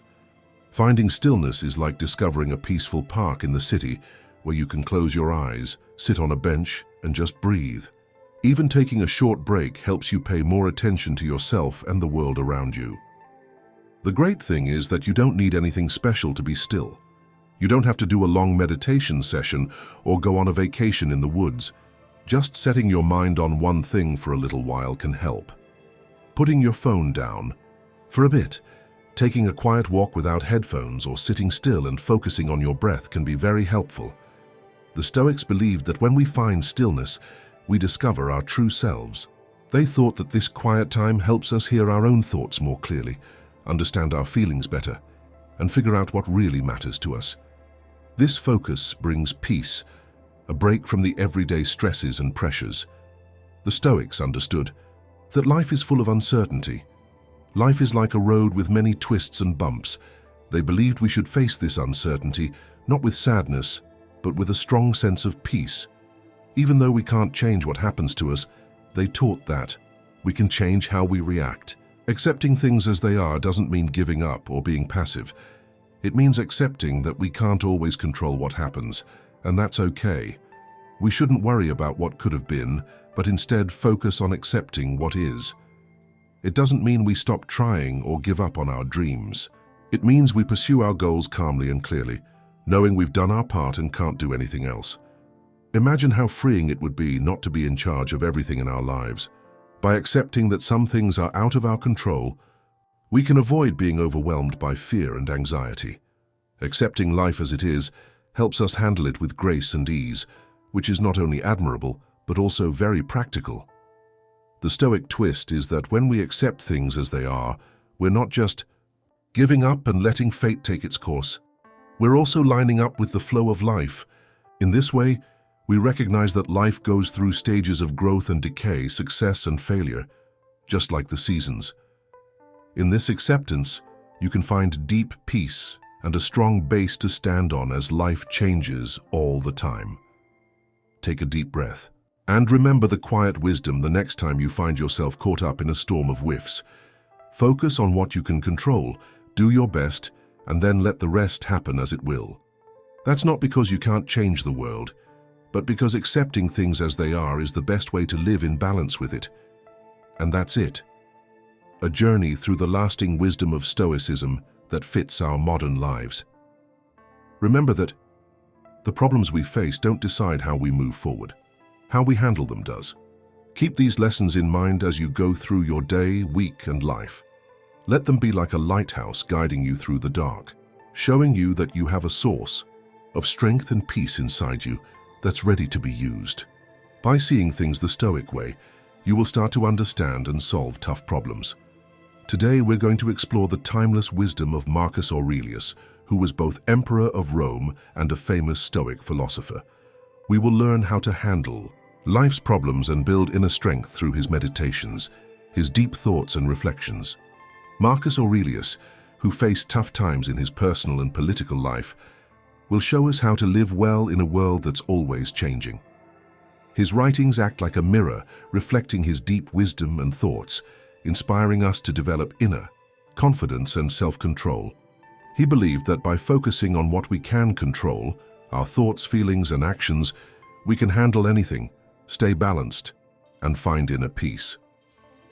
Now let's look at 10 helpful lessons from his meditations that can lead us to a better and happier life. Marcus Aurelius's lessons are valuable whether you're facing personal or work challenges, or just looking for ways to live a healthy and meaningful life. They offer wisdom that's truly priceless. Bring your positive thoughts, kindness, and understanding on this journey through meditations to learn how to build a joyful and successful life. The first lesson is to show gratitude. Being thankful can benefit you in many ways. Studies have shown that people who regularly express gratitude are happier, healthier, and have better relationships. They even have better physical health. Grateful. People are more positive, experience less stress and worry, and handle tough situations better. You might want to start a gratitude journal to bring more thankfulness into your daily life. Write down 3 things you're thankful for each day, no matter how big or small. This simple habit can help you shift your focus from negative things to positive ones, letting you see and enjoy the good things you might usually overlook. Another way to practice kindness is by thanking others. Show appreciation to your friends, family, and co-workers for their support. By being kind and letting them know how much they matter, you not only improve your relationships, but also grow your own sense of gratitude. Getting into the habit of reflecting on your accomplishments, wins, and the challenges you've overcome is a great way to feel more grateful for the journey that has shaped you. It's important to recognize how far you've come and the lessons you've learned along the way. This kind of reflection helps you appreciate your personal growth and celebrate the progress you've made. Being mindful or paying close attention to the present moment can also boost your sense of gratitude. When you focus on the here and now, you're more likely to notice and enjoy the little things that might otherwise pass you by. For example, you might feel the warmth of the sun on your face or hear the laughter of loved ones. These small joys are easy to overlook, but can bring a lot of happiness when you take a moment to truly appreciate them. By regularly taking time to savor these moments, you cultivate a sense of thankfulness for the simple pleasures in life. This practice helps you recognize the beauty in everyday experiences and fosters a deeper appreciation for the world around you. One powerful way to boost your overall well-being, develop a positive mindset, and build resilience is through practicing gratitude. By keeping a gratitude journal, expressing appreciation to others, reflecting on your personal growth, and staying present, you can deepen your appreciation for life's blessings. For example, when you step outside on a beautiful morning and feel the warm sun on your face, take a moment to savor that feeling. Instead of rushing past it, pause and feel grateful for the sun's warmth and light. It's a simple pleasure that many people overlook in the hustle and bustle of daily life. These small moments of awareness and thankfulness can make a big difference in your daily life, helping you to see and appreciate the positive aspects of your surroundings. Another important lesson is to accept the things you can't change. Embrace every moment and every circumstance as part of your journey. Show love and appreciation, not just through words, but with an open heart. Loving fully and accepting what we can't control is a key lesson from Marcus Aurelius. He taught that understanding and accepting the nature of things helps build inner strength and resilience. By focusing on what truly matters, your thoughts, feelings, and actions, you can find peace and happiness even amidst life's uncertainties. Learning to accept the things that are beyond your control helps you focus on what you can influence, your reactions and attitude. This acceptance allows you to find peace with the present moment and manage the highs and lows of life more effectively. Letting go of the need to control everything frees you from worry and sadness, enabling you to face challenges with courage and wisdom. To practice this mindset, start by identifying aspects of your life that you cannot change. Write them down and make a conscious effort to accept them as they come. This practice helps you distinguish between what you can and cannot change, preventing wasted effort on things beyond your control. The practice of detachment can also be very helpful. Recognizing that life is fleeting and everything is temporary can provide clarity and help you embrace life's natural ups and downs. When facing tough times, remind yourself, this too shall pass, and approach each situation with an open heart and mind. Meditation is another effective way to cultivate acceptance. By setting aside time each day to clear your mind and reflect, On your thoughts and feelings, you can become more aware of your responses to life's challenges. This increased self-awareness helps you navigate difficulties with a balanced perspective. Embracing detachment, mindfulness, and meditation allows you to face life's challenges with greater resilience and grace. As Marcus Aurelius wisely said, "Accept the things that fate binds you and love the people that fate brings you together, and do so with a full heart." Let's say you have a fun plan one day to go for a walk in the park and do some things outside, but when you get to the park, you see that it's terrible outside and it's raining. You choose not to be upset or angry about this change. Instead, you decide to accept it and start enjoying the day. When you and your friends change your plans, you decide to go to a nearby museum instead of what you had planned. You learn a lot on this tour and have a good time because you were open to changing your plans when the weather changed. You had a great day and made memories that will last a lifetime. Third lesson, mastering your point of view. Marcus Aurelius taught us the importance of being mindful of how we think and interpret our experiences. Our perspective on what happens to us isn't always about the facts, but about our personal beliefs and interpretations. By mastering our point of view, we can build stronger inner resilience and emotional strength. Think of it like this. Imagine you're looking through a pair of glasses. The way you see things depends on the lenses you're wearing. If the lenses are cloudy or scratched, everything might look distorted. Similarly, if our thoughts are clouded by negativity or misunderstanding, our view of the world can be skewed. Being aware of our thoughts is the first step to taking control. Pay attention to when your thinking becomes negative or unhelpful. For instance, if you find yourself repeatedly thinking, "I always mess up," recognize that this is a pattern of thinking that might not be true or helpful. Once you notice these unhelpful habits, you can start to replace them with clearer, more rational thoughts. For example, instead of saying, "I always fail," you could reframe it as, "I faced a challenge and I can learn from it." By focusing on changing our perspective, we empower ourselves to react more calmly and wisely to life's ups and downs. Developing this skill helps us handle situations with greater clarity and composure, leading to a more resilient and balanced life. To improve your ability to control your point of view, it's helpful to practice activities that require focus every day. Imagine your mind like a camera lens. To get a clear picture, you need to adjust it to the right settings. Being fully present and paying attention to your thoughts and feelings without letting them overwhelm you is like fine-tuning that lens. This process, known as mindfulness, helps you observe your mental state without getting caught up in it. Think of mindfulness as standing by a river and watching the water flow. Your thoughts and feelings are like leaves drifting on the surface. Instead of jumping into the river with them, you observe them as they pass by. This practice helps you notice when your thoughts become negative or irrational, so you can choose how to react more wisely. Another useful tool is cognitive reframing. This is like taking a picture with a different lens to see things more clearly. When you catch yourself thinking something negative like, "I'm a failure because I didn't get the promotion," try to shift your perspective. Reframe it to something more balanced, such as, "Not getting the promotion this time doesn't define my worth or abilities."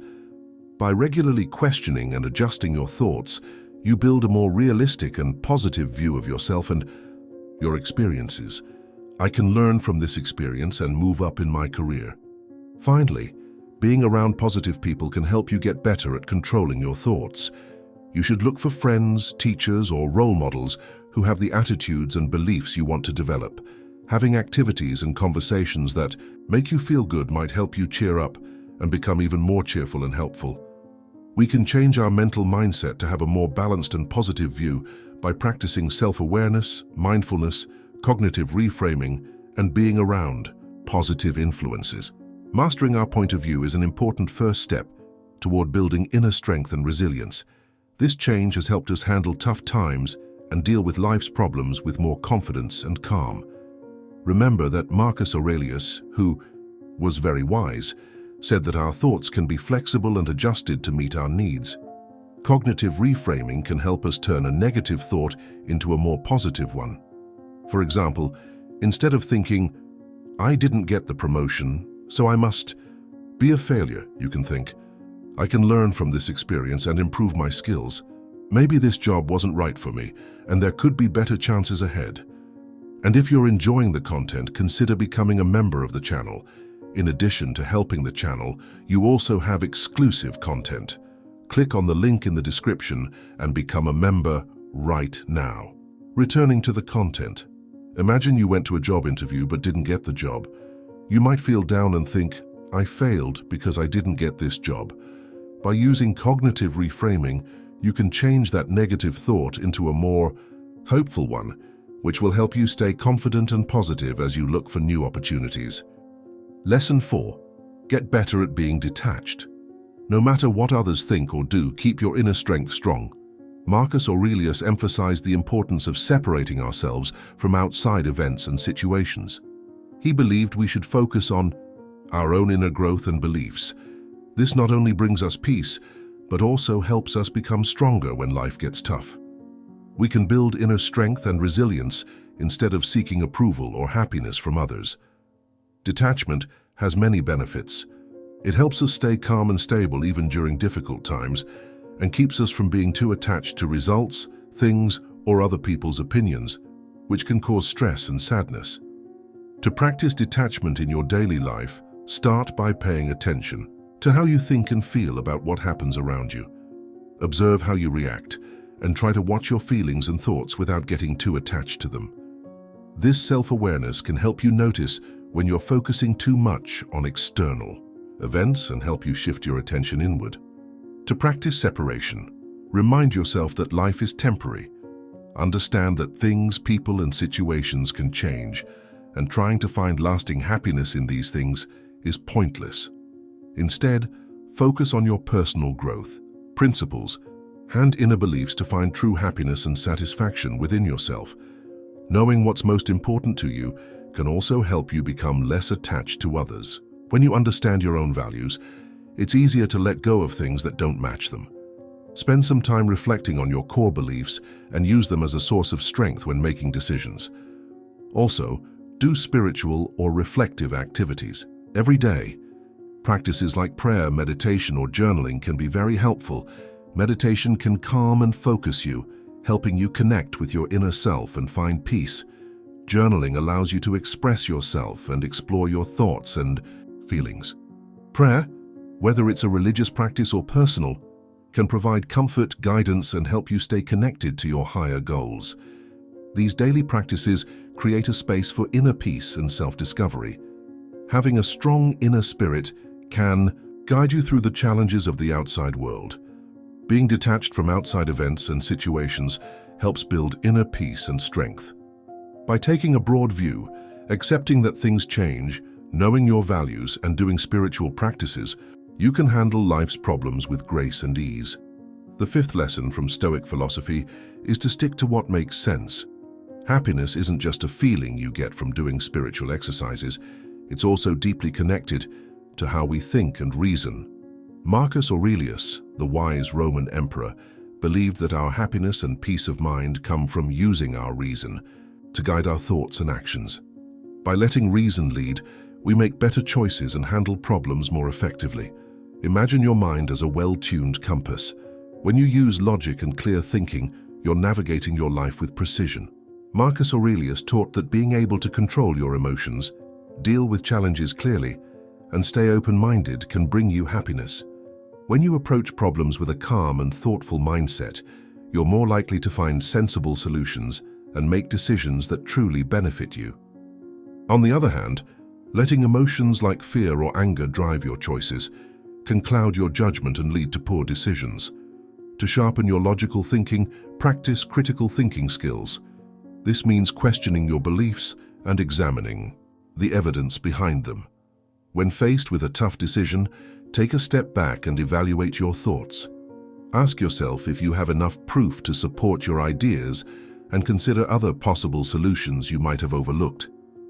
By continuously refining your ability to think logically, you can make more informed choices and maintain a balanced, thoughtful approach to life.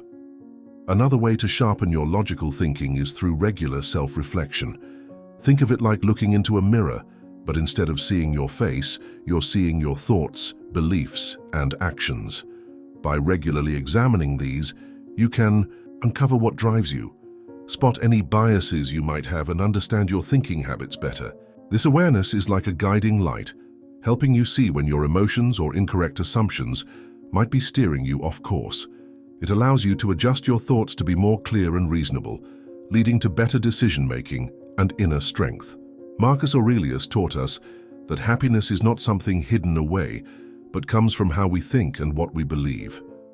By following reason, we can adopt a more balanced and positive outlook on life.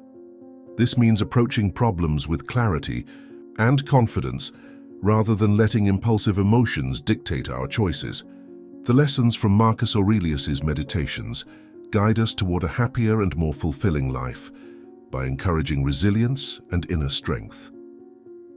As you apply these lessons in your daily life, remember that you have the power to shape your own destiny. Embrace these teachings, take care of your mind, and let your reason guide you. With these practices, you can navigate life's ups and downs with purpose and satisfaction.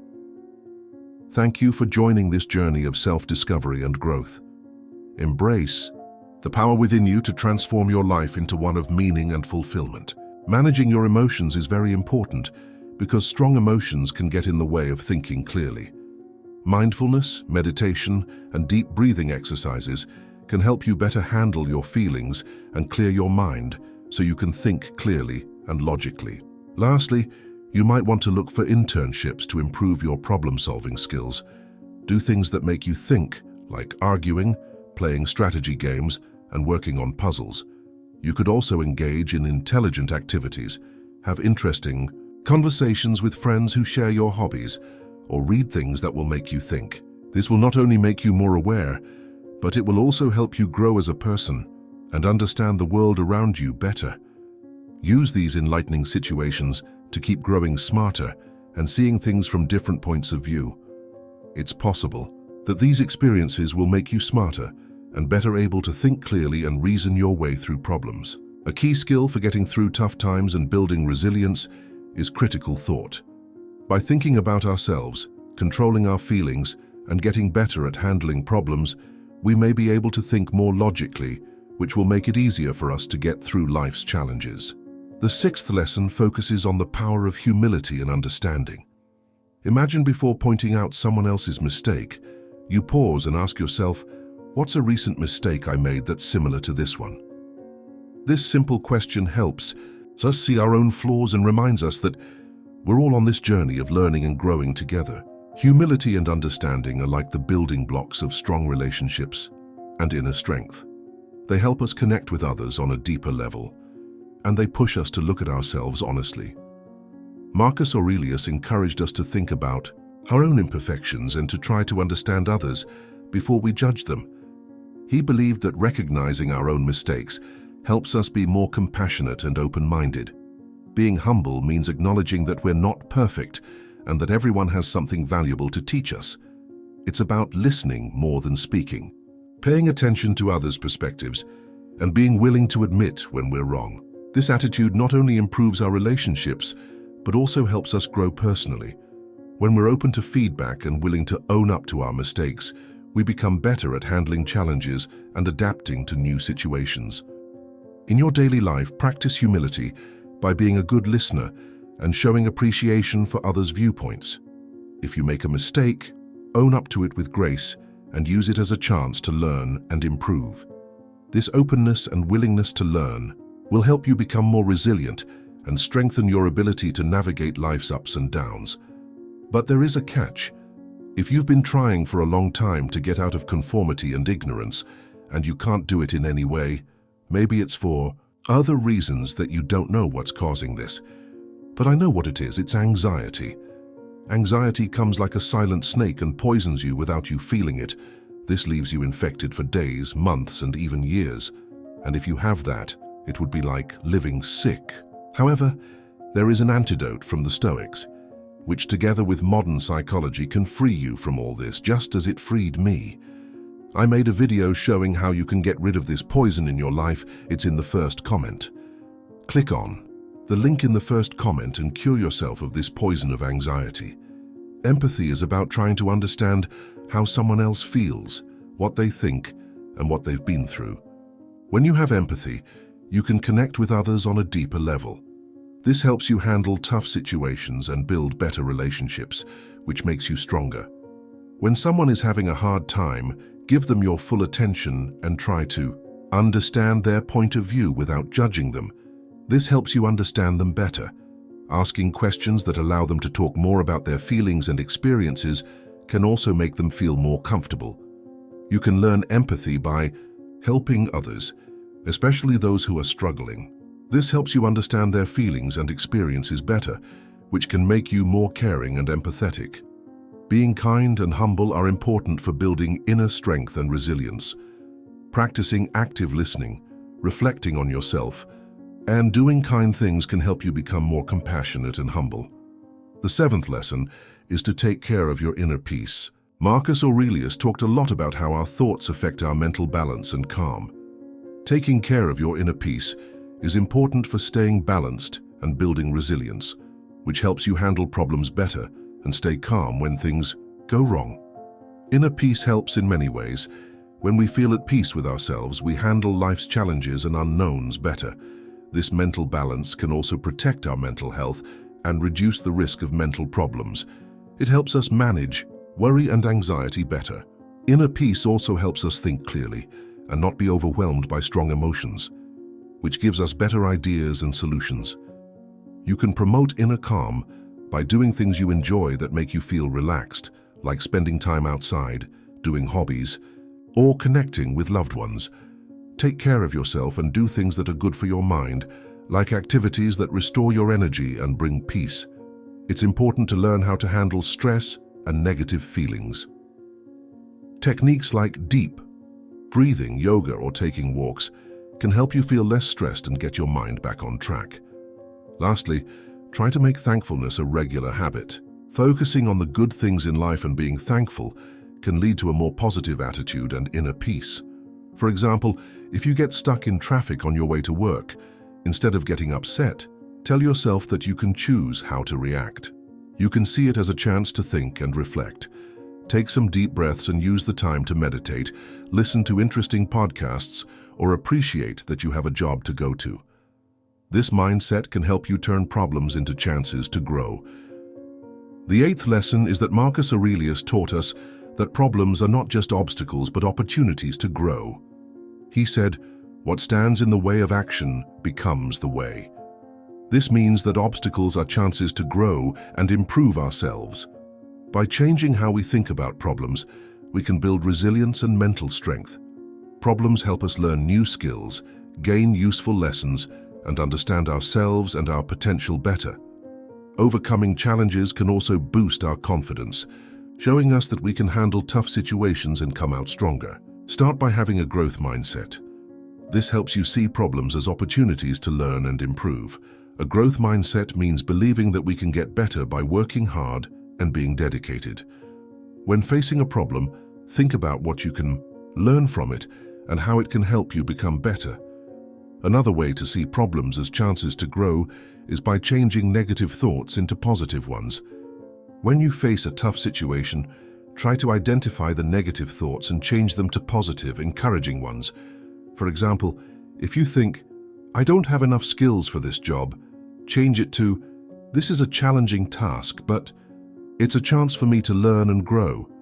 This shift can help you approach challenges with a growth mindset, seeing them as chances to improve and move forward. Changing your negative thoughts this way can help you be more patient and confident, making you feel better about life. It can be really helpful to learn from the stories of people who have faced tough times and succeeded. Reading books or listening to podcasts about important people can teach you how others have dealt with problems and used them to move forward. These role models show us that we can grow and change no matter what happens. If you're struggling, it's a good idea to seek support from friends or a counselor. Surround yourself with people who can encourage you, offer advice, and give you new perspectives. They can help you see challenges as chances to grow rather than as impossible problems. A big part of building resilience and inner strength is turning problems into learning opportunities. By having a growth mindset, you can become better at changing your thoughts and finding inspiration from different sources. With support from your network, you'll be ready to turn obstacles into chances to learn, grow, and improve yourself. The 9th lesson is to enjoy the present moment. Don't dwell too much on the past or worry about the future. Paying attention to what's happening right now can help you enjoy life more and find peace and happiness. Marcus Aurelius advised us to live in the present because true strength and peace come from embracing each moment as it is. There are many benefits to focusing on the here and now. Being aware of the present lets you fully experience your feelings and emotions without being held back by past memories or future worries. This awareness helps you explore your inner self and the world around you, leading to personal growth and improved mental health. To stay in the present, mindfulness meditation can be helpful. This involves observing your thoughts and feelings without judging them. To start, find a quiet place, sit comfortably, and focus on your breath. When thoughts and feelings arise, notice them without judgment and gently return your focus to your breath. Just a few minutes of this practice each day can greatly benefit your well-being. You can also make mindfulness a part of your daily life. Try mindful eating, where you really enjoy the taste and texture of your food, or walking meditation, where you pay attention to your surroundings and how your body feels as you move. By bringing mindfulness into everyday activities, you can learn to value the present moment more and connect better with your thoughts and feelings. Setting aside time each day to reflect on yourself can also be beneficial. Keeping a journal can help you work through your thoughts, feelings, and experiences, while keeping you aware of the present moment. Writing in a journal allows you to see patterns in your life and recognize recurring people, events, or situations. This can help you understand your strengths, weaknesses, and goals. Make it a habit to write in your journal daily and give yourself time to reflect and evaluate. This practice can improve your life and help you better understand and be more aware of the world around you. 10th lesson: keep going. Imagine your life as a journey with many twists and turns. At times the path may feel steep and challenging, and it's easy to get distracted by what you don't have or what you've lost. But Marcus Aurelius teaches us to focus on what's going well and to be grateful for the good things in our lives. Instead of longing for what's missing, take a moment to appreciate what you have right now. Each of these things, if taken away, could become something you wish you still had. This shift in perspective can make a big difference. When facing difficulties, it's crucial to stay determined and keep moving forward. Even when things seem tough, remember that your progress and growth don't stop. Every challenge you face is an opportunity to learn and grow stronger. By concentrating on your accomplishments and the positives in your life, you can stay motivated and keep making strides, even when it feels like progress is slow. Determination is like a sturdy pair of boots that help you climb over obstacles. It provides the strength to push through problems and keep going step by step. Failures and setbacks are not just roadblocks, but also lessons that teach us valuable skills. Each time you get back up and continue your journey, you build inner strength and resilience, so keep moving forward no matter how slow the pace. Embrace each step and celebrate the progress you've made. As you build on your successes and learn from your setbacks, you'll become better equipped to handle whatever comes your way. Remember, persistence and gratitude are powerful tools that help you navigate life's journey and reach your goals. To stay motivated and focused on progress, start by making goals that are clear, attainable, and in line with your values and interests. While you're going through hard times or failing, having a clear picture of your goals can help you stay focused and motivated. To stay motivated, break your goals down into steps that you can handle and celebrate your progress at each one. Practicing self-compassion is another way to keep yourself motivated. Know that loss and problems are normal parts of life, and be patient and kind to yourself when you're going through them. By practicing self-compassion, you can keep a positive outlook and the drive to keep going, even when things get tough. Having a group of supporting people who share your values can also help you stay motivated and have a growth-oriented attitude. Find friends, guides, or support groups that share your goals and ideals. Looking at their accomplishments and paths can give you hope and motivation, which can help you stay determined and move forward. Lastly, make time to regularly think about your growth and what you've done well. Recognize the challenges you've beaten, the skills you've gained, and the emotional growth you've gone through on your journey. By reflecting on yourself in this way, you can keep yourself motivated to face obstacles and reach your goals. Keeping your constant drive and making steady progress is important for getting through tough times and building resilience. You can stay motivated and keep going even when life throws you problems if you set clear goals, show yourself kindness, surround yourself with people who will help you, and think about your journey. Learning how to wisely separate yourself from people and situations is not just a skill but also a must. Stoicism, which is filled with ancient Greek wisdom, can guide us on how to handle these tricky situations with others. In this discussion, we dive into Stoicism and explore how to keep your inner calm even when things get chaotic. We'll look at how Stoic ideas help us understand what we can control and what we can't, helping us act with purpose and grace. Stoicism teaches us to stay detached, but also to find freedom and peace within ourselves. This lesson is always relevant. Let's begin this life-changing journey on the path of wisdom together. Next, we'll discuss the art of setting limits on our emotional responses, which is a key part of Stoicism. Stoicism is often misunderstood. It's not about hiding our feelings, but about managing them. It's not about removing our thoughts, but about understanding and controlling them. We should be able to manage our emotions rather than letting them control us. Consider the idea of apathy in Stoicism. It doesn't mean being emotionally numb, but finding peace by managing your feelings. Epictetus, a well-known Stoic philosopher, said we should control and limit our mental urges. He taught us that we have control over our feelings, not that we are helpless against them. This is where the Stoic practice of negative thinking comes in. It involves thinking about possible problems and losses to prepare ourselves mentally for what might happen. This isn't about being negative, but about being ready for unexpected events. Think of our emotions as colored blocks in a tower. Each block represents a different feeling, like happiness, sadness, or anger. Stoicism teaches us to watch how tall this tower gets. By building it, we understand and accept all our feelings, but also set limits. Just like a builder knows the safe height for a tower, we need to know how much emotional weight we can handle before it becomes too much.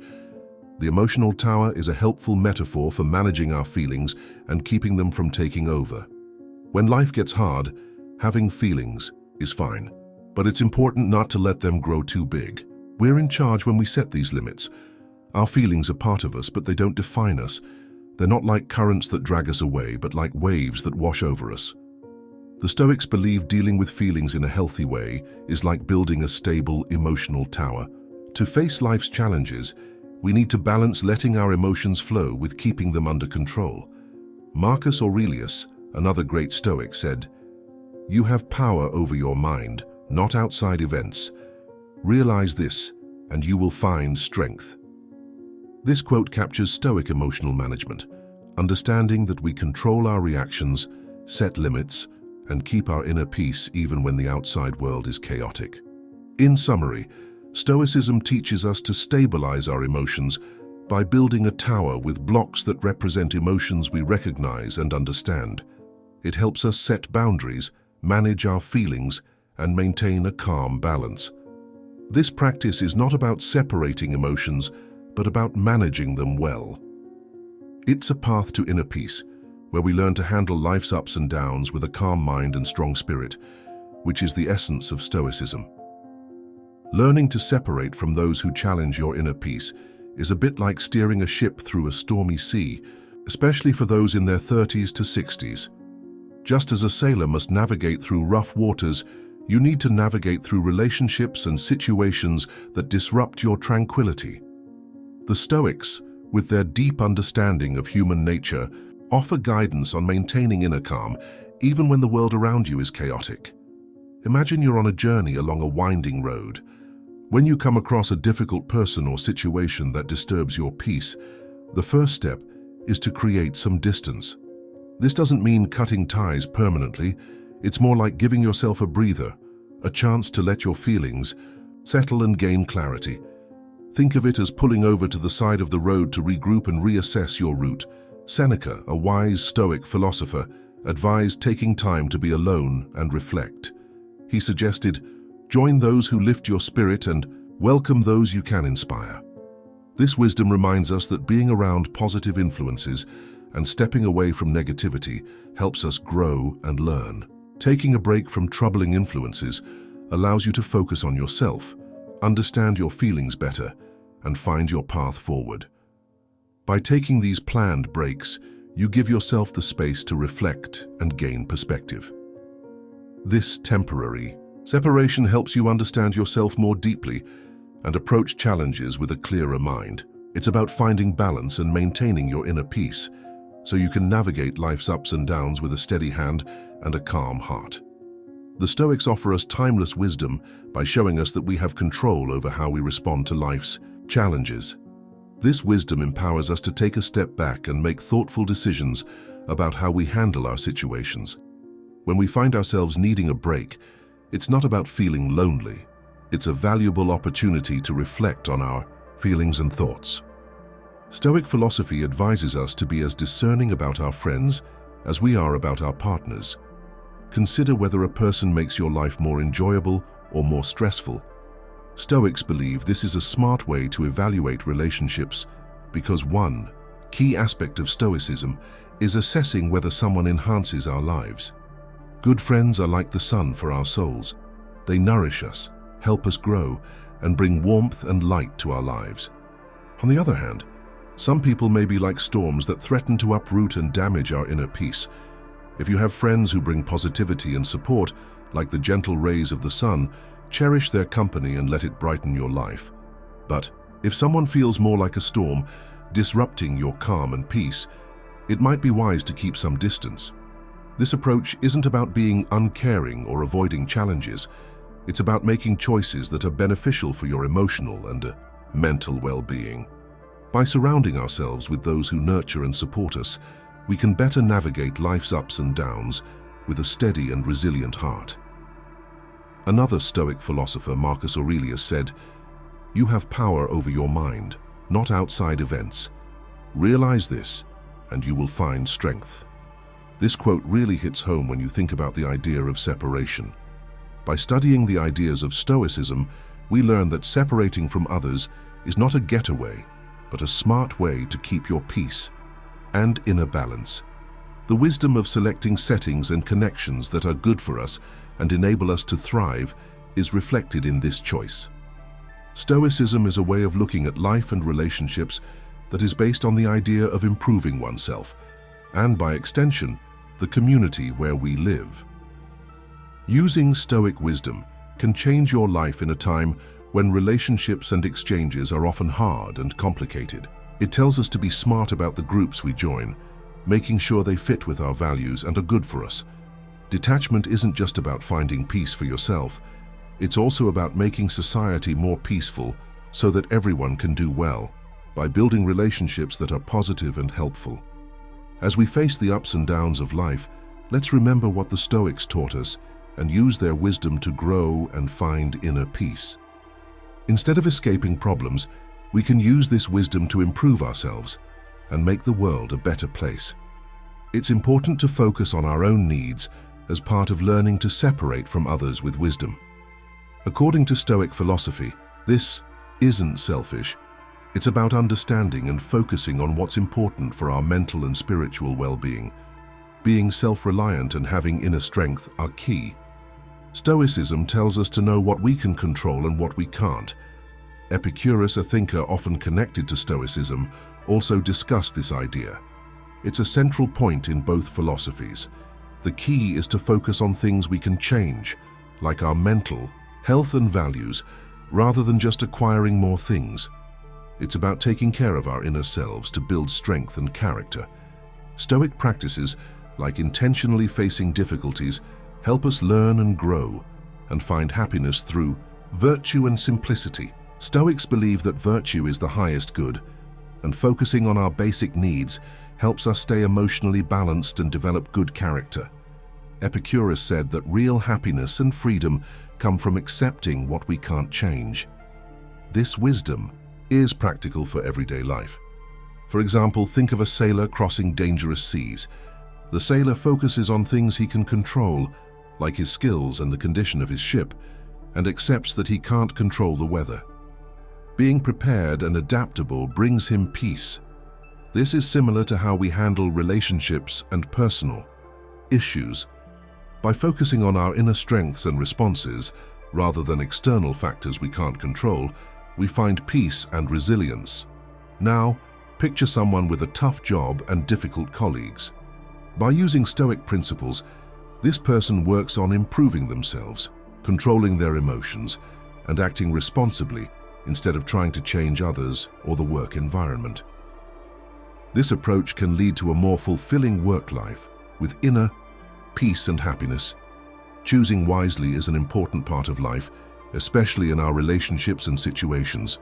Imagine life as a big menu with lots of choices. Stoicism acts as a wise guide, helping us make smart choices that improve our lives. This old philosophy teaches us to prioritize our mental health and personal growth over temporary desires or shallow attractions. Just like choosing what to eat in a restaurant, pick what will nourish and benefit you in the long run. Stoicism isn't about avoiding pleasure. It's about finding deeper, more meaningful happiness in activities that help us grow and feel truly content. It helps us distinguish between fleeting pleasures and lasting joy. Think of your life as an environment with many roads, free adventures, and events. Stoicism doesn't tell us to try to walk every road. Instead, it tells us to pick the ways that will make our trip more meaningful and bring us joy and permanent happiness.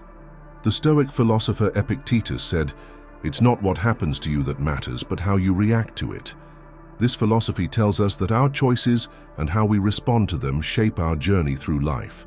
It's important to think about our mental and emotional needs, just like it's important to eat things that are good for our bodies and minds.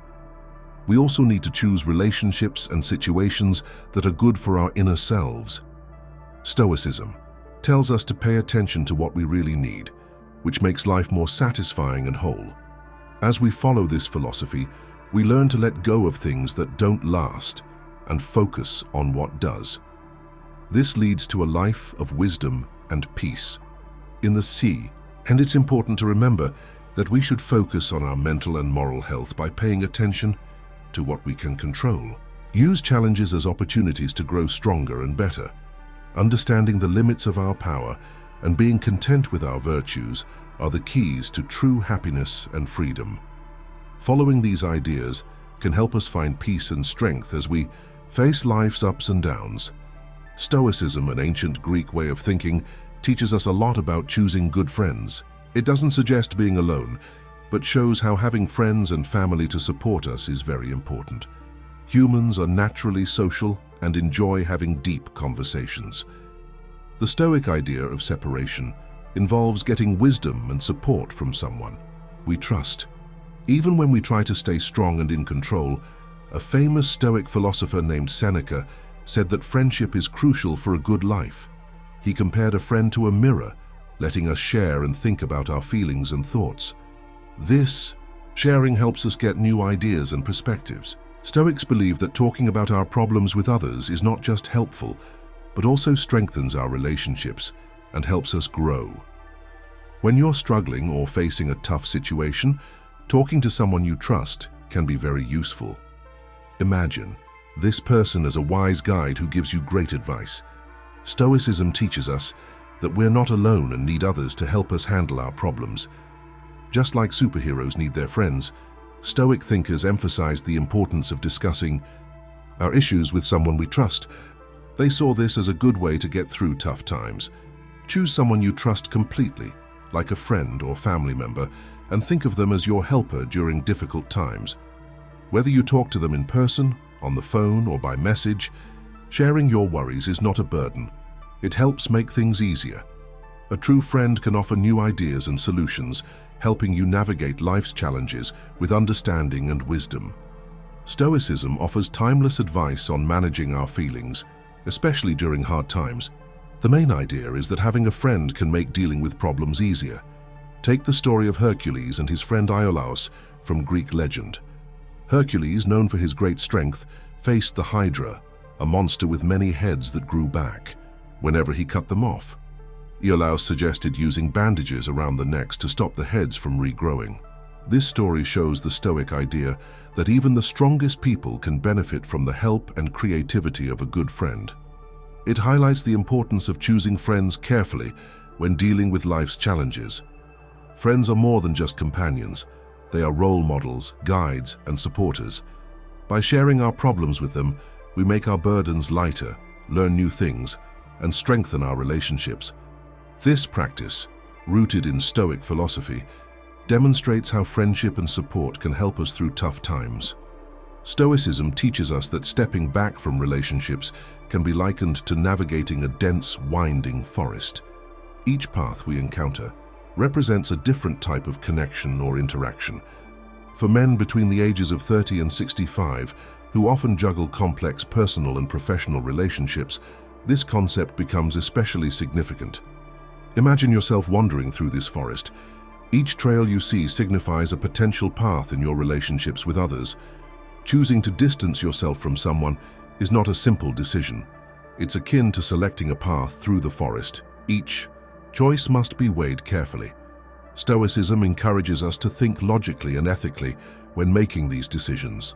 It's not about being unfeeling or detached, but rather about aligning our choices with our values and ensuring our long-term well-being. This method isn't about cutting off people out of coldness. It's about thoughtfully considering which paths will lead to personal growth and harmony. In essence, Stoicism guides us to navigate these relationships with wisdom, much like choosing the right path through a forest. By making deliberate and values-driven decisions, we can maintain our inner peace and build stronger, more meaningful connections. The Stoic philosopher Epictetus wisely noted, "We have 2 ears and 1 mouth so that we can listen twice as much as we speak." This idea is especially relevant when we talk about letting go. It's crucial to listen carefully to our inner voice and truly understand the nature of our relationships.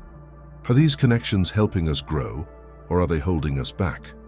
For Stoics, detachment is not about fleeing from our responsibilities or people, but about preserving our inner peace and focusing on what truly matters. In a world where we're constantly connected and juggling social expectations, the notion of stepping back can seem daunting or even absurd. However, Stoic wisdom teaches us that distance doesn't mean severing ties abruptly or isolating ourselves. It's about setting healthy boundaries and understanding that our mental well-being comes first. When we evaluate our interactions, we should approach them with a clear and calm mind, free from overwhelming emotions. This doesn't mean ignoring our feelings. Rather, it means not letting them cloud our judgment. Stoicism encourages us to think realistically and predict the outcomes of our decisions, just as if we were choosing a path through a forest. Deciding to step back from someone should be a thoughtful choice made with consideration of its potential impacts, rather than an impulsive reaction to temporary emotions. Finally, let's learn from the Stoics about handling tough relationships. We should let go with wisdom, not to escape from pain, but to live peacefully and meaningfully while having deep connections with others. By letting go, we respect both our own journey and those of the people around us. Sometimes, letting go is the kindest thing we can do. This part of Stoicism isn't just a theory, it's a way to live happily and focus on what truly matters. Imagine questioning everything you own and everything you want. Do you really need these things to be happy? Or are they just temporary wants or things you've been told to want? Simplifying things in Stoicism means focusing on what's truly important in life, rather than constantly chasing after new pleasures or accumulating stuff. When we simplify our lives, it helps us see clearly and move quickly without unnecessary complications.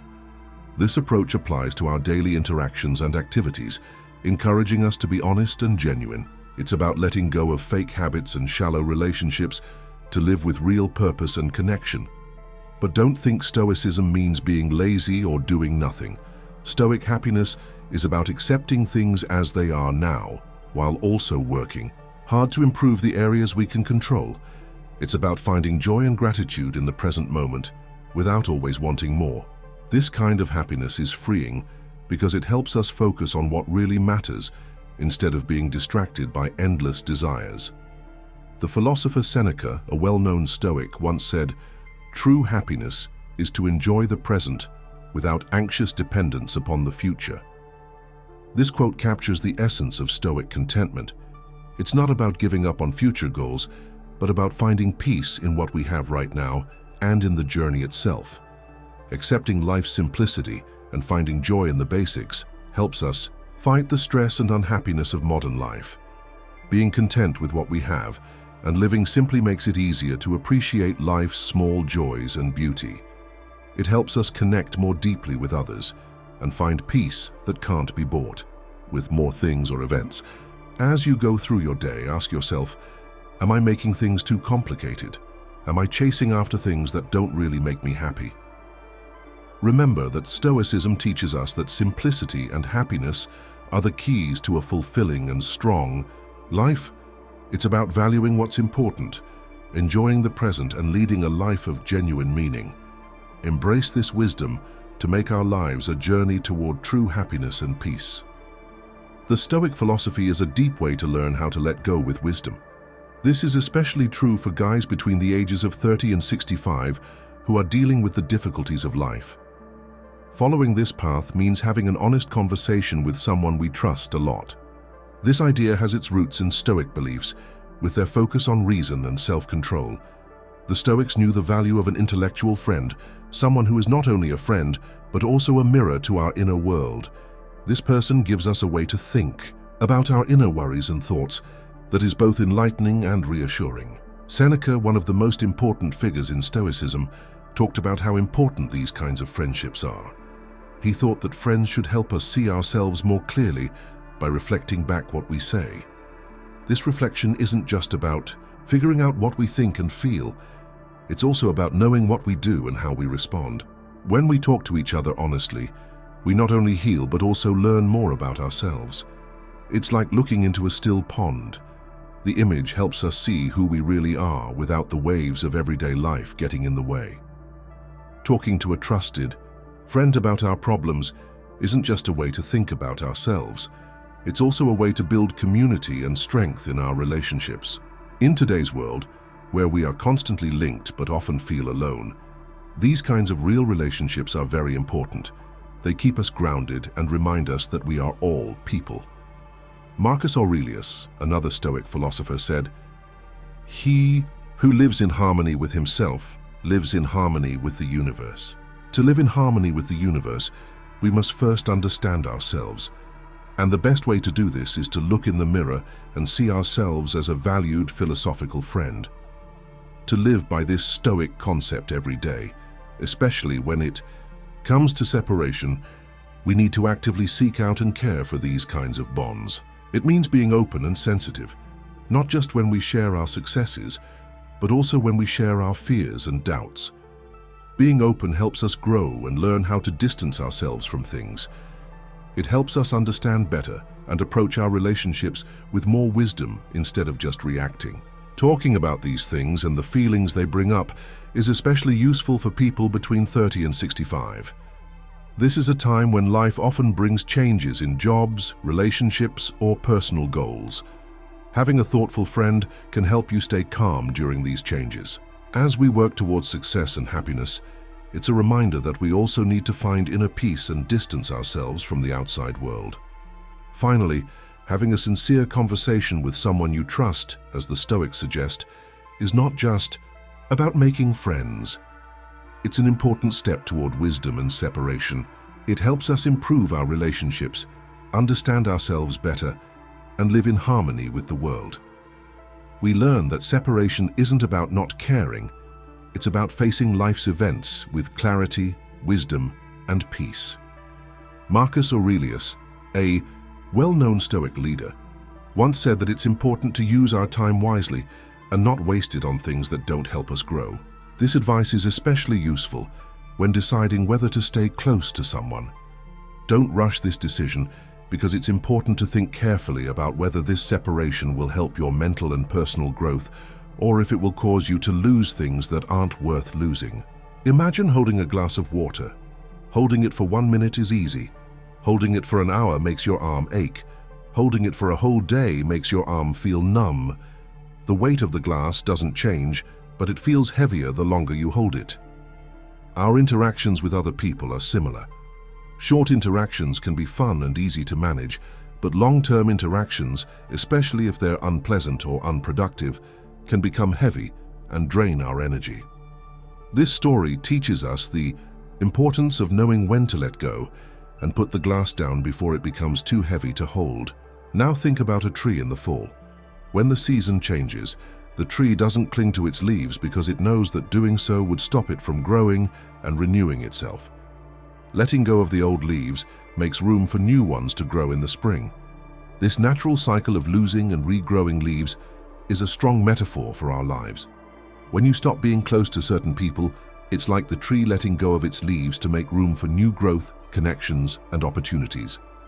Understanding that letting go is not a loss, but a natural step toward growth and renewal is important. Marcus Aurelius said, "You have power over your mind, not over outside events. Know this and you will find strength." This quote fits perfectly with what we're discussing. It tells us that the strength doesn't come from the things and people around us. It comes from within us. Choosing to separate ourselves from someone is not a sign of weakness. It's a sign of strength and wisdom. It means we know we can choose what affects our peace and well-being. Detachment isn't just about being physically distant. It's also about having emotional and mental space. Making decisions that are good for our health and growth is what truly matters.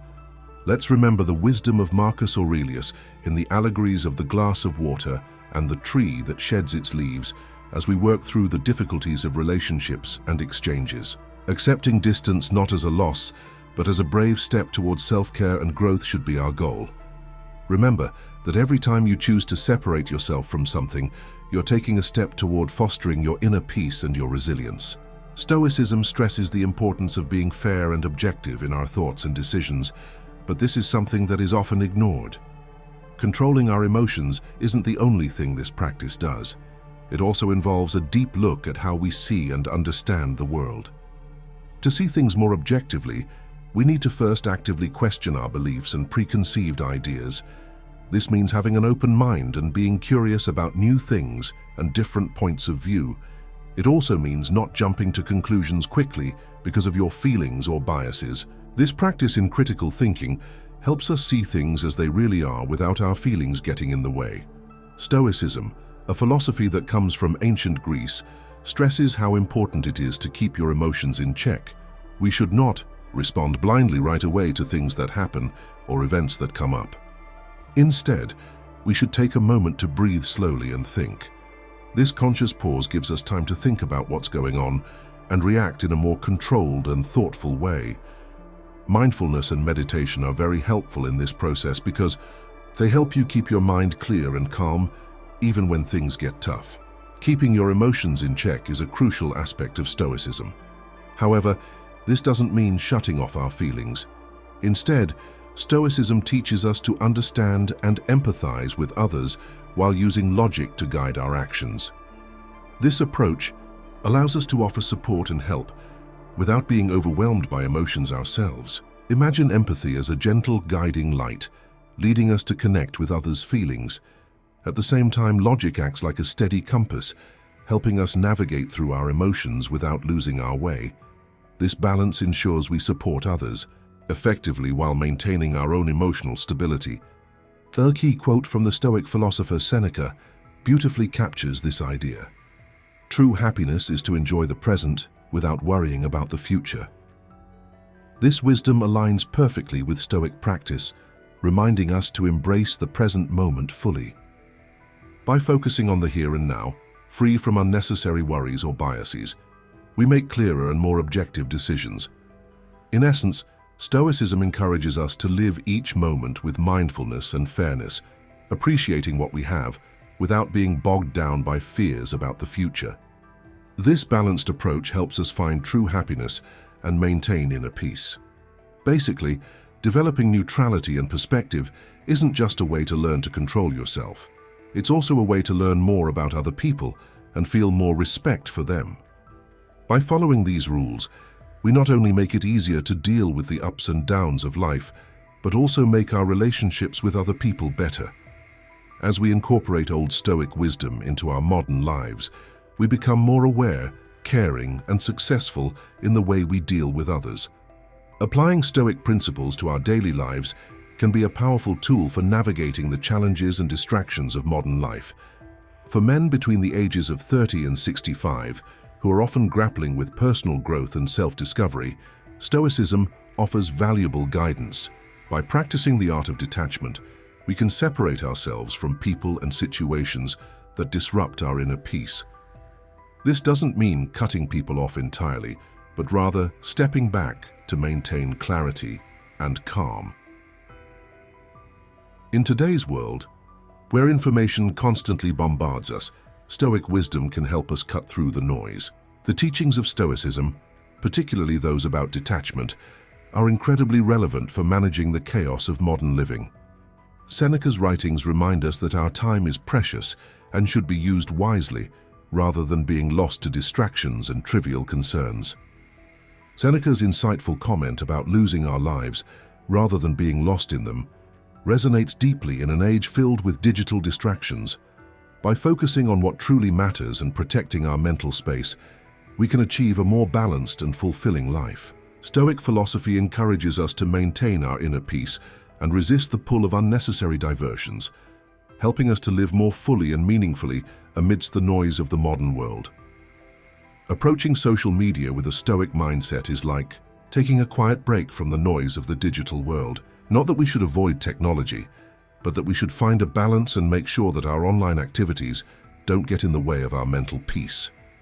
Think of social media as a busy, noisy shop. Stoicism tells us to take a break from the digital world every so often, just like people might step away from noise to find peace. Taking a step back is not a sign of weakness. It's a smart move that will help us calm down and get back to what's important. Think of social media as being like a complicated puzzle. It can be mentally exhausting to do it all the time, like trying to put together a huge puzzle without stopping.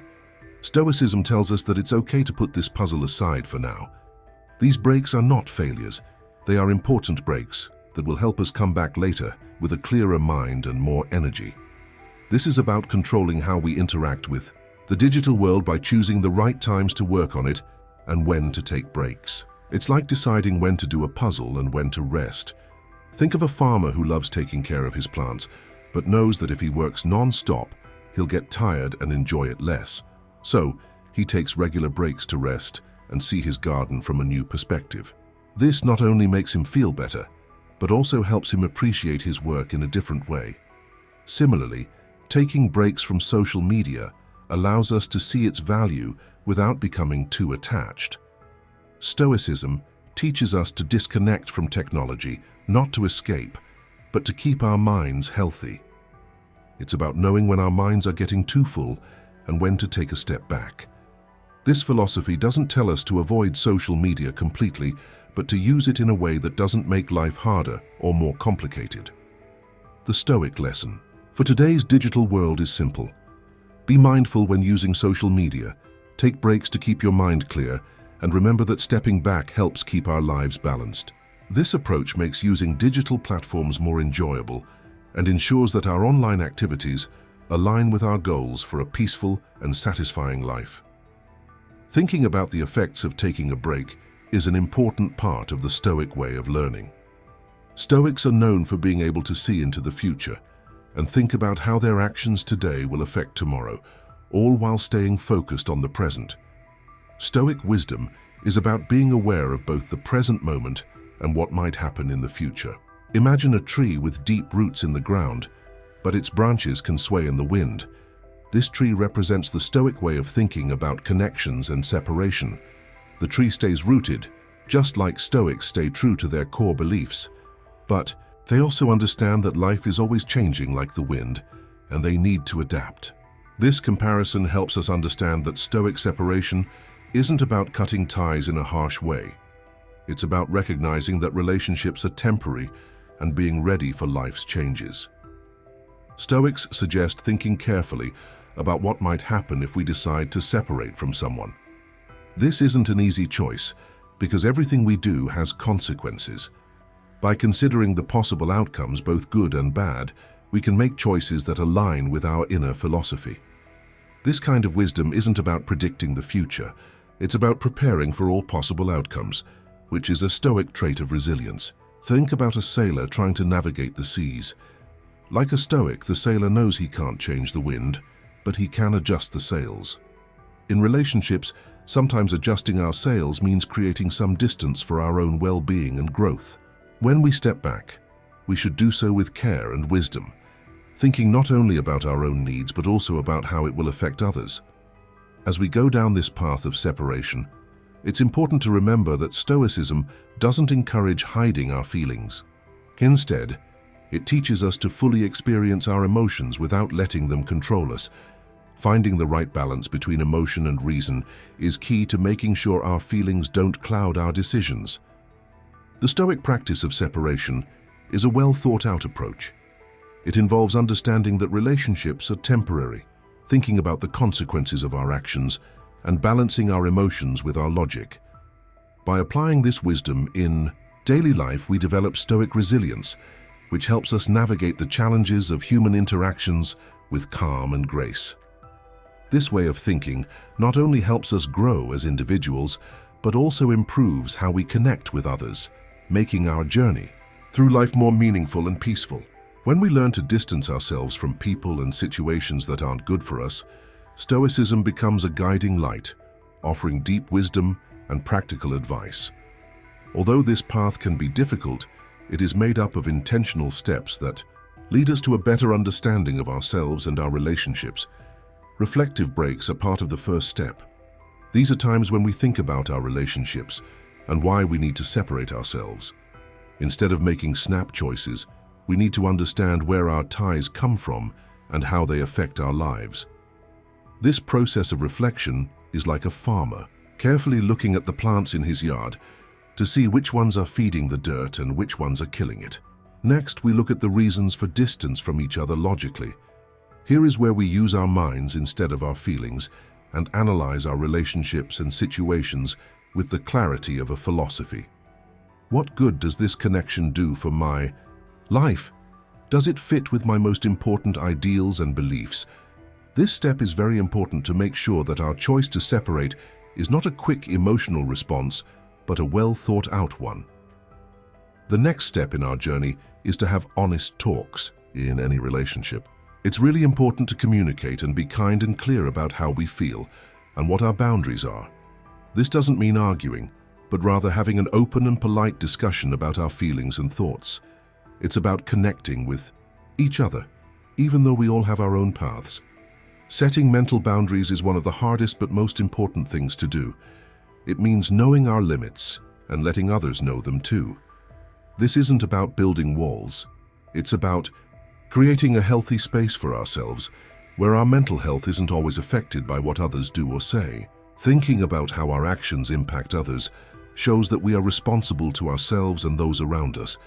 It's important to consider every choice and boundary we set with care and respect. This way, our journey to detachment isn't just about protecting ourselves, but also about being kind and understanding. It's very important to spend less time on distractions, especially in today's digital age. For instance, social media can often make our worries and connections stronger. By limiting our time with these distractions, we make space for deeper conversations and self-reflection. The final step in this journey is to focus on our basic needs. This means figuring out what truly nourishes our mind and spirit, whether it's love, growth, peace, or respect. To live a life that aligns with what really matters, we need to understand and prioritize these needs. By doing this, our actions will align with the Stoic virtues, allowing us to handle our relationships and situations with wisdom and clarity. Stoicism teaches us that detachment doesn't mean not caring about anything. It's about finding peace and strength in the middle of life's challenges. It's about living in the present without worrying about the future or feeling bad about the past. Seneca said, "True happiness is to enjoy the present without worrying about the future." This ancient wisdom is surprisingly relevant to our lives today. It helps us detach wisely and shows us how to live a happier, healthier life. Let's take these lessons to heart and apply them to the many situations we face every day. As we continue on this path, remember that every step you take in this world of wisdom brings you closer to a life of virtue, wisdom, and inner peace. Epictetus, a famous Stoic philosopher, shared deep wisdom about life. The key is to spend time with people who make you feel good. Their presence brings out the best in you. Epictetus's words have been heard for thousands of years and are still important today. They tell us to choose to connect with people who uplift us and nourish our minds. This means we need to be careful to find and keep meaningful relationships in our lives. But even in healthy relationships, there can be people who hold us back from growing. Someone once said, "You are the average of the 5 people you spend the most time with." This may sound positive, but if we think a bit deeper, it has a warning that should make us all think. You feel bad when others put you down, and they may leave you for someone else if you don't help them reach their own selfish goals. Now, let's explore the deeper meaning of this saying through the lens of Stoic philosophy. We'll learn about the 7 types of people who can get in the way of our growth according to Stoic philosophy, and how to handle these tough situations. The first type of person is the doubter. Stoic philosophy always emphasizes being clear-headed in our thinking and speaking, but in everyday life, we often face resistance, people who always make us second-guess ourselves and complicate things. Stoic thinkers like Epictetus gave us ideas and rules that can help us handle these situations. Epictetus said, "We have 2 ears and 1 mouth so that we can listen twice as much as we speak." The phrase 2 ears and 1 mouth teaches us a simple rule. We should listen to others and understand them more than we talk. This wise advice shows how important listening is in communication. Listening is key to good communication because it helps us understand others better and build stronger connections. Stoic philosophy also highlights the importance of dealing with people who oppose us in conversations. To handle them well, we need to be patient and control our emotions, or it might be better to distance ourselves from them. If you're a scientist, you might be in your lab, where you've spent hours studying and doing experiments. Your workspace is full of graphs, numbers, and research papers. You're proud of your discoveries and can't wait to share them with everyone. Imagine you're working hard on a project you've poured your heart into. You've spent countless hours researching, analyzing data, and creating charts that tell the story of your findings. You're excited, feeling proud of what you've accomplished, and eager to share it with others. But then a co-worker, someone you work with closely and might even respect, comes into your space. This co-worker takes one look at your charts and data, and instead of appreciating your effort, they make a harsh comment. "I don't know why you think this data means anything.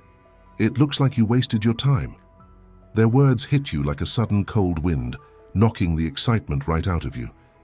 It feels as if a heavy cloud has settled over your work, casting doubt on everything you've done. The confidence and joy you had just moments ago start to crumble under the weight of their criticism. Now, instead of feeling proud, you begin to question yourself. Did I really waste my time? Is my work meaningless?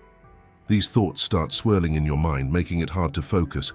The doubt that your co-worker planted starts to grow, shaking the faith you had in your project and clouding your vision. You feel stuck, unsure of what to do next. How do you move forward when someone you work with, someone whose opinion might matter to you, is against you? How do you find the strength to believe in yourself again, even when others don't? One approach is to tackle the issue head-on, using a classic, straightforward method, talking to them directly and asking for their help. When you shift the focus and invite them to take on an advisory role, something interesting often happens. They may start to act less hostile because they feel more valued and respected. Instead of criticizing, they might begin to offer helpful advice, seeing the conversation as a chance to contribute rather than to tear down. This simple shift can transform a negative exchange into a constructive dialogue, leading to feedback that actually benefits you. The conversation becomes more productive, fostering a better working relationship. Another strategy is to engage in what's known as positive conflict. Instead of allowing them to express their frustration without direction, guide the conversation toward problem solving. For example, if they dismiss your data by saying it's meaningless, you could ask, "What do you mean by useful research data?" This question does more than just deflect negativity. It invites them to think critically and share their perspective in a way that's constructive.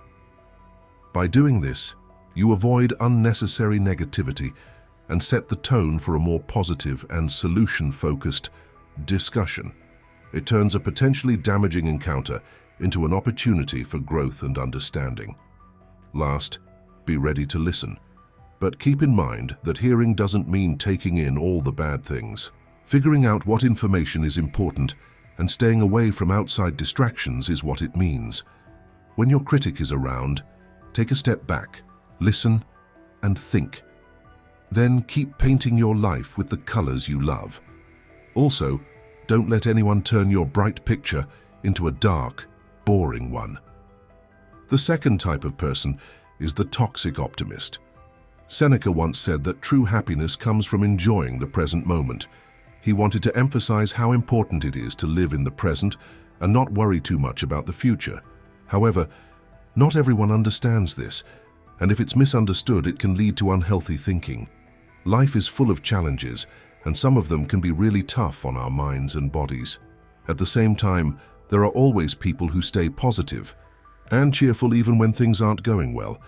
But it's a mistake to think these people are always happy and ready to handle problems.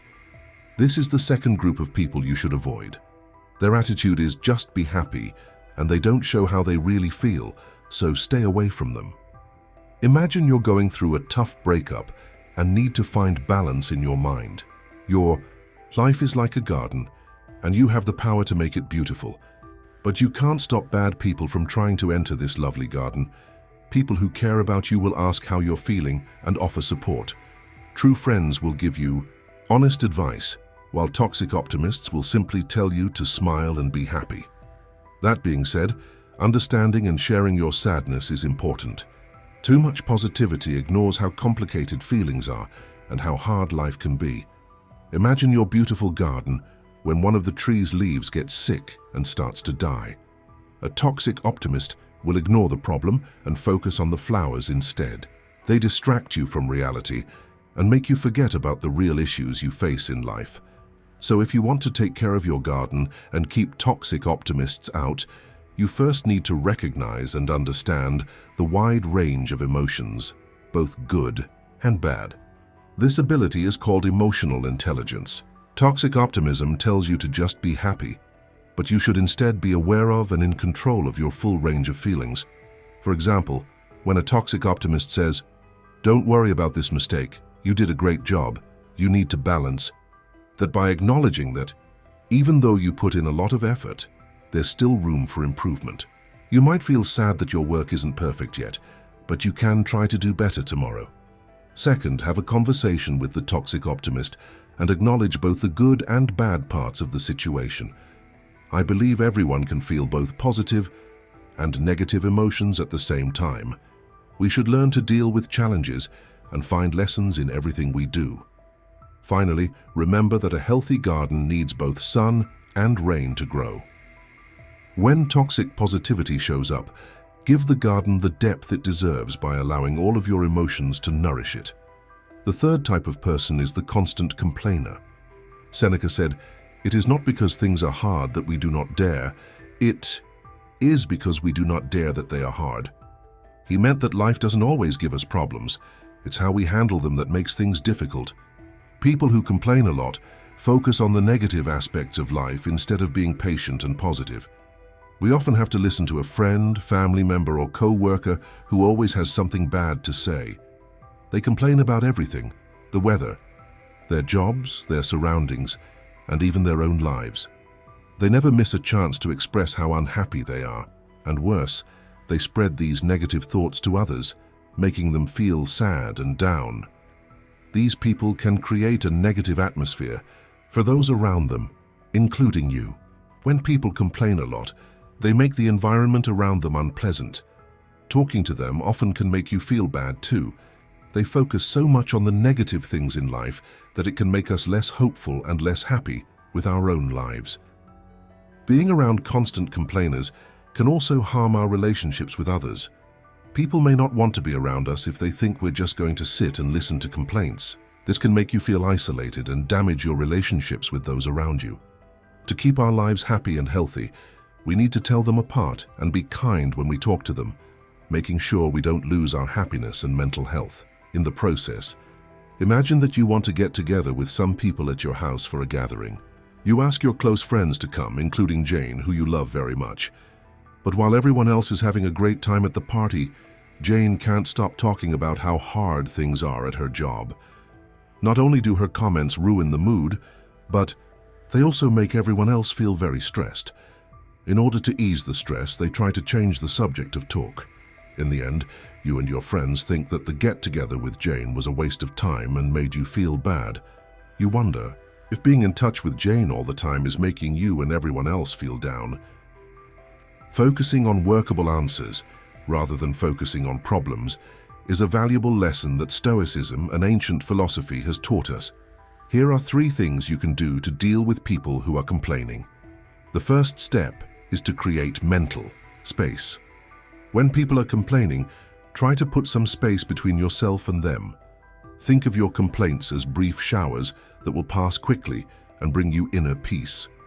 It's true that comments can be annoying and have an effect, but nothing can beat the peace and patience that you feel inside. The second plan is to reduce your exposure. If you can, try to spend less time with them. It might not always be easy, especially if they are family or co-workers, but think of other ways to put some space between you. A third strategy is to skillfully steer the conversation in a more positive direction. Imagine you're in a discussion that's starting to take a negative turn. Maybe someone is beginning to complain or focus on problems without offering solutions. Instead of letting the conversation spiral, you can gently guide it toward more constructive or uplifting topics.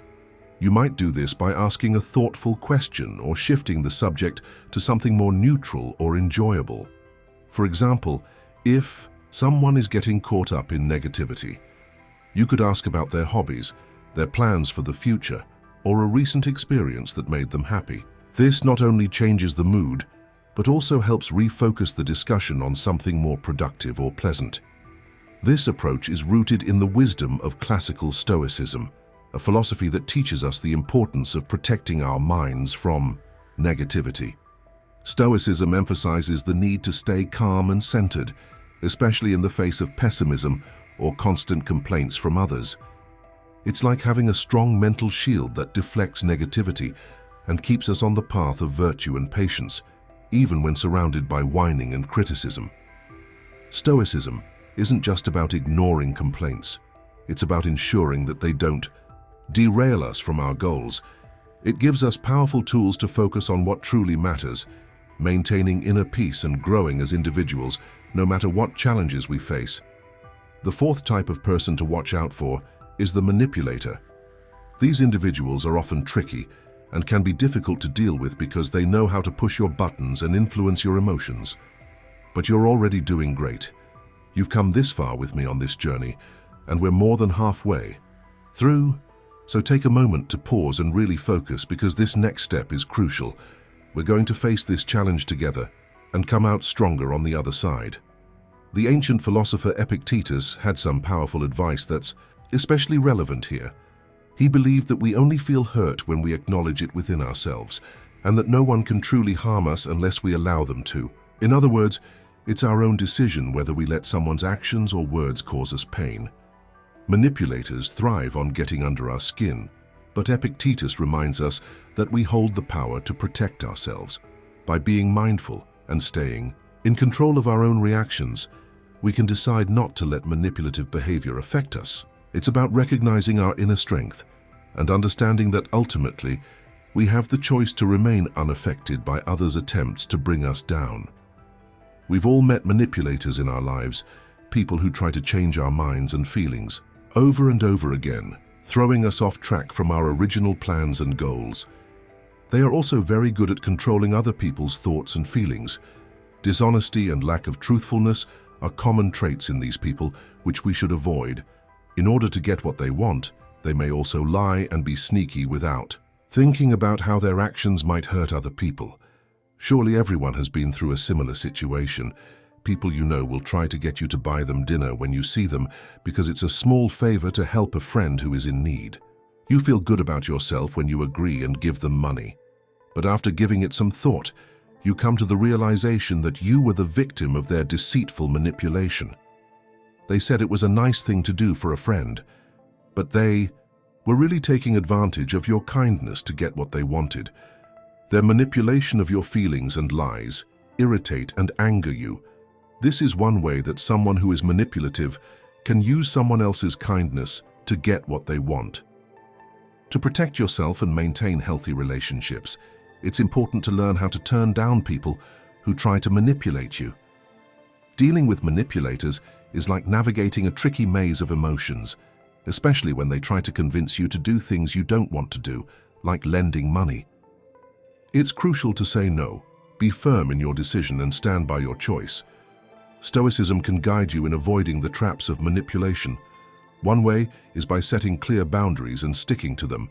This helps you maintain a healthy and respectful relationship where communication can happen without stress or pressure. Another helpful technique is something called fogging. This method allows you to stay calm, keep your emotions in check, and still acknowledge what the manipulator is saying without giving in to their demands. For example, if someone says, "You should pay for this meal because you're so successful," you could respond, "You're right. I am very successful, but let's split the bill like we usually do." By doing this, you recognize your success, but don't let them control your decision. Using the fogging technique helps you stay strong and not let your emotions sway your choices. By following Stoic philosophy, especially the teachings of Epictetus, you can remain calm and live according to your values and beliefs. To live a happy and fulfilling life, it's important to recognize and steer clear of manipulators. Remember, you always have choices and can decide your own path. You hold the pen to your life story, so don't let anyone else change your plot. Trust in yourself. The fifth type of person is the time vampire. Epictetus, a well-known Stoic philosopher, once said, "Men are disturbed not by things, but by the views which they take of things." This quote highlights the importance of controlling our minds and choosing how to respond to situations that waste our time. Think of your daily life as a carefully balanced symphony, where each instrument represents a responsibility or task. When played together, they create a harmonious and beautiful melody. But the time vampire is like an annoying noise that interrupts your music at the wrong moments. This distraction might seem harmless, like a co-worker who keeps asking you unnecessary questions or a friend who frequently invites you to events you're not interested in. So how do you keep a time vampire from ruining your symphony? The Pomodoro technique is a great way to manage your time. It involves working in focused sessions, usually lasting 25 minutes, with short breaks in between. During these sessions, make it clear that you don't want to be interrupted, which helps. Protect your most productive moments. When a time vampire tries to interrupt you, remember that it's okay and even necessary for your well-being to say no. Saying no to an invitation or request isn't rejecting the person. It's simply stating your own needs and goals. Sixth type of person. The victim. Marcus Aurelius, the wise Roman emperor, once said that the best way to respond to someone who has hurt you is by becoming different from them. This simple yet powerful idea highlights an important lesson about how we deal with harm from a moral perspective. Instead of seeking revenge or letting the hurt consume us, we can choose to rise above it. By refusing to let the wrongdoing affect our character, we show real strength and build a reputation for integrity. It's about not allowing the negative actions of others to drag us down to their level. Often, when people feel wronged, they tend to blame others or external circumstances instead of reflecting on their own choices. They may believe that the world is against them, or that someone has purposely set out to harm them. This mindset traps them in a cycle of victimhood, where they see themselves as the central character in a story of suffering, unable to move forward or change their narrative. But the truth is, everyone has the power to rewrite their own story. By refusing to play the role of the victim, and instead choosing to act with dignity and resilience, we can take control of our lives and shape our own destiny. For example, Maria. Maria is someone who always sees herself as being wronged. Maria deeply loves art and has always hoped to become a great painter. Maria has been complaining for a long time that she can't continue her art job because she doesn't have the right conditions. She often says, "I can't be successful because I don't have the money to study art professionally, and because there is no place that encourages my creativity." In this case, Maria has become a victim because she always uses her personal problems as an excuse to avoid taking responsibility for her actions. She puts up a mental wall by thinking that she can't be successful, instead of finding ways to use her skills and chances. You've probably been in situations like Maria's, where you end up being the one who always helps and listens. It takes a lot of time, and constantly hearing about others' problems can make you feel like a victim too.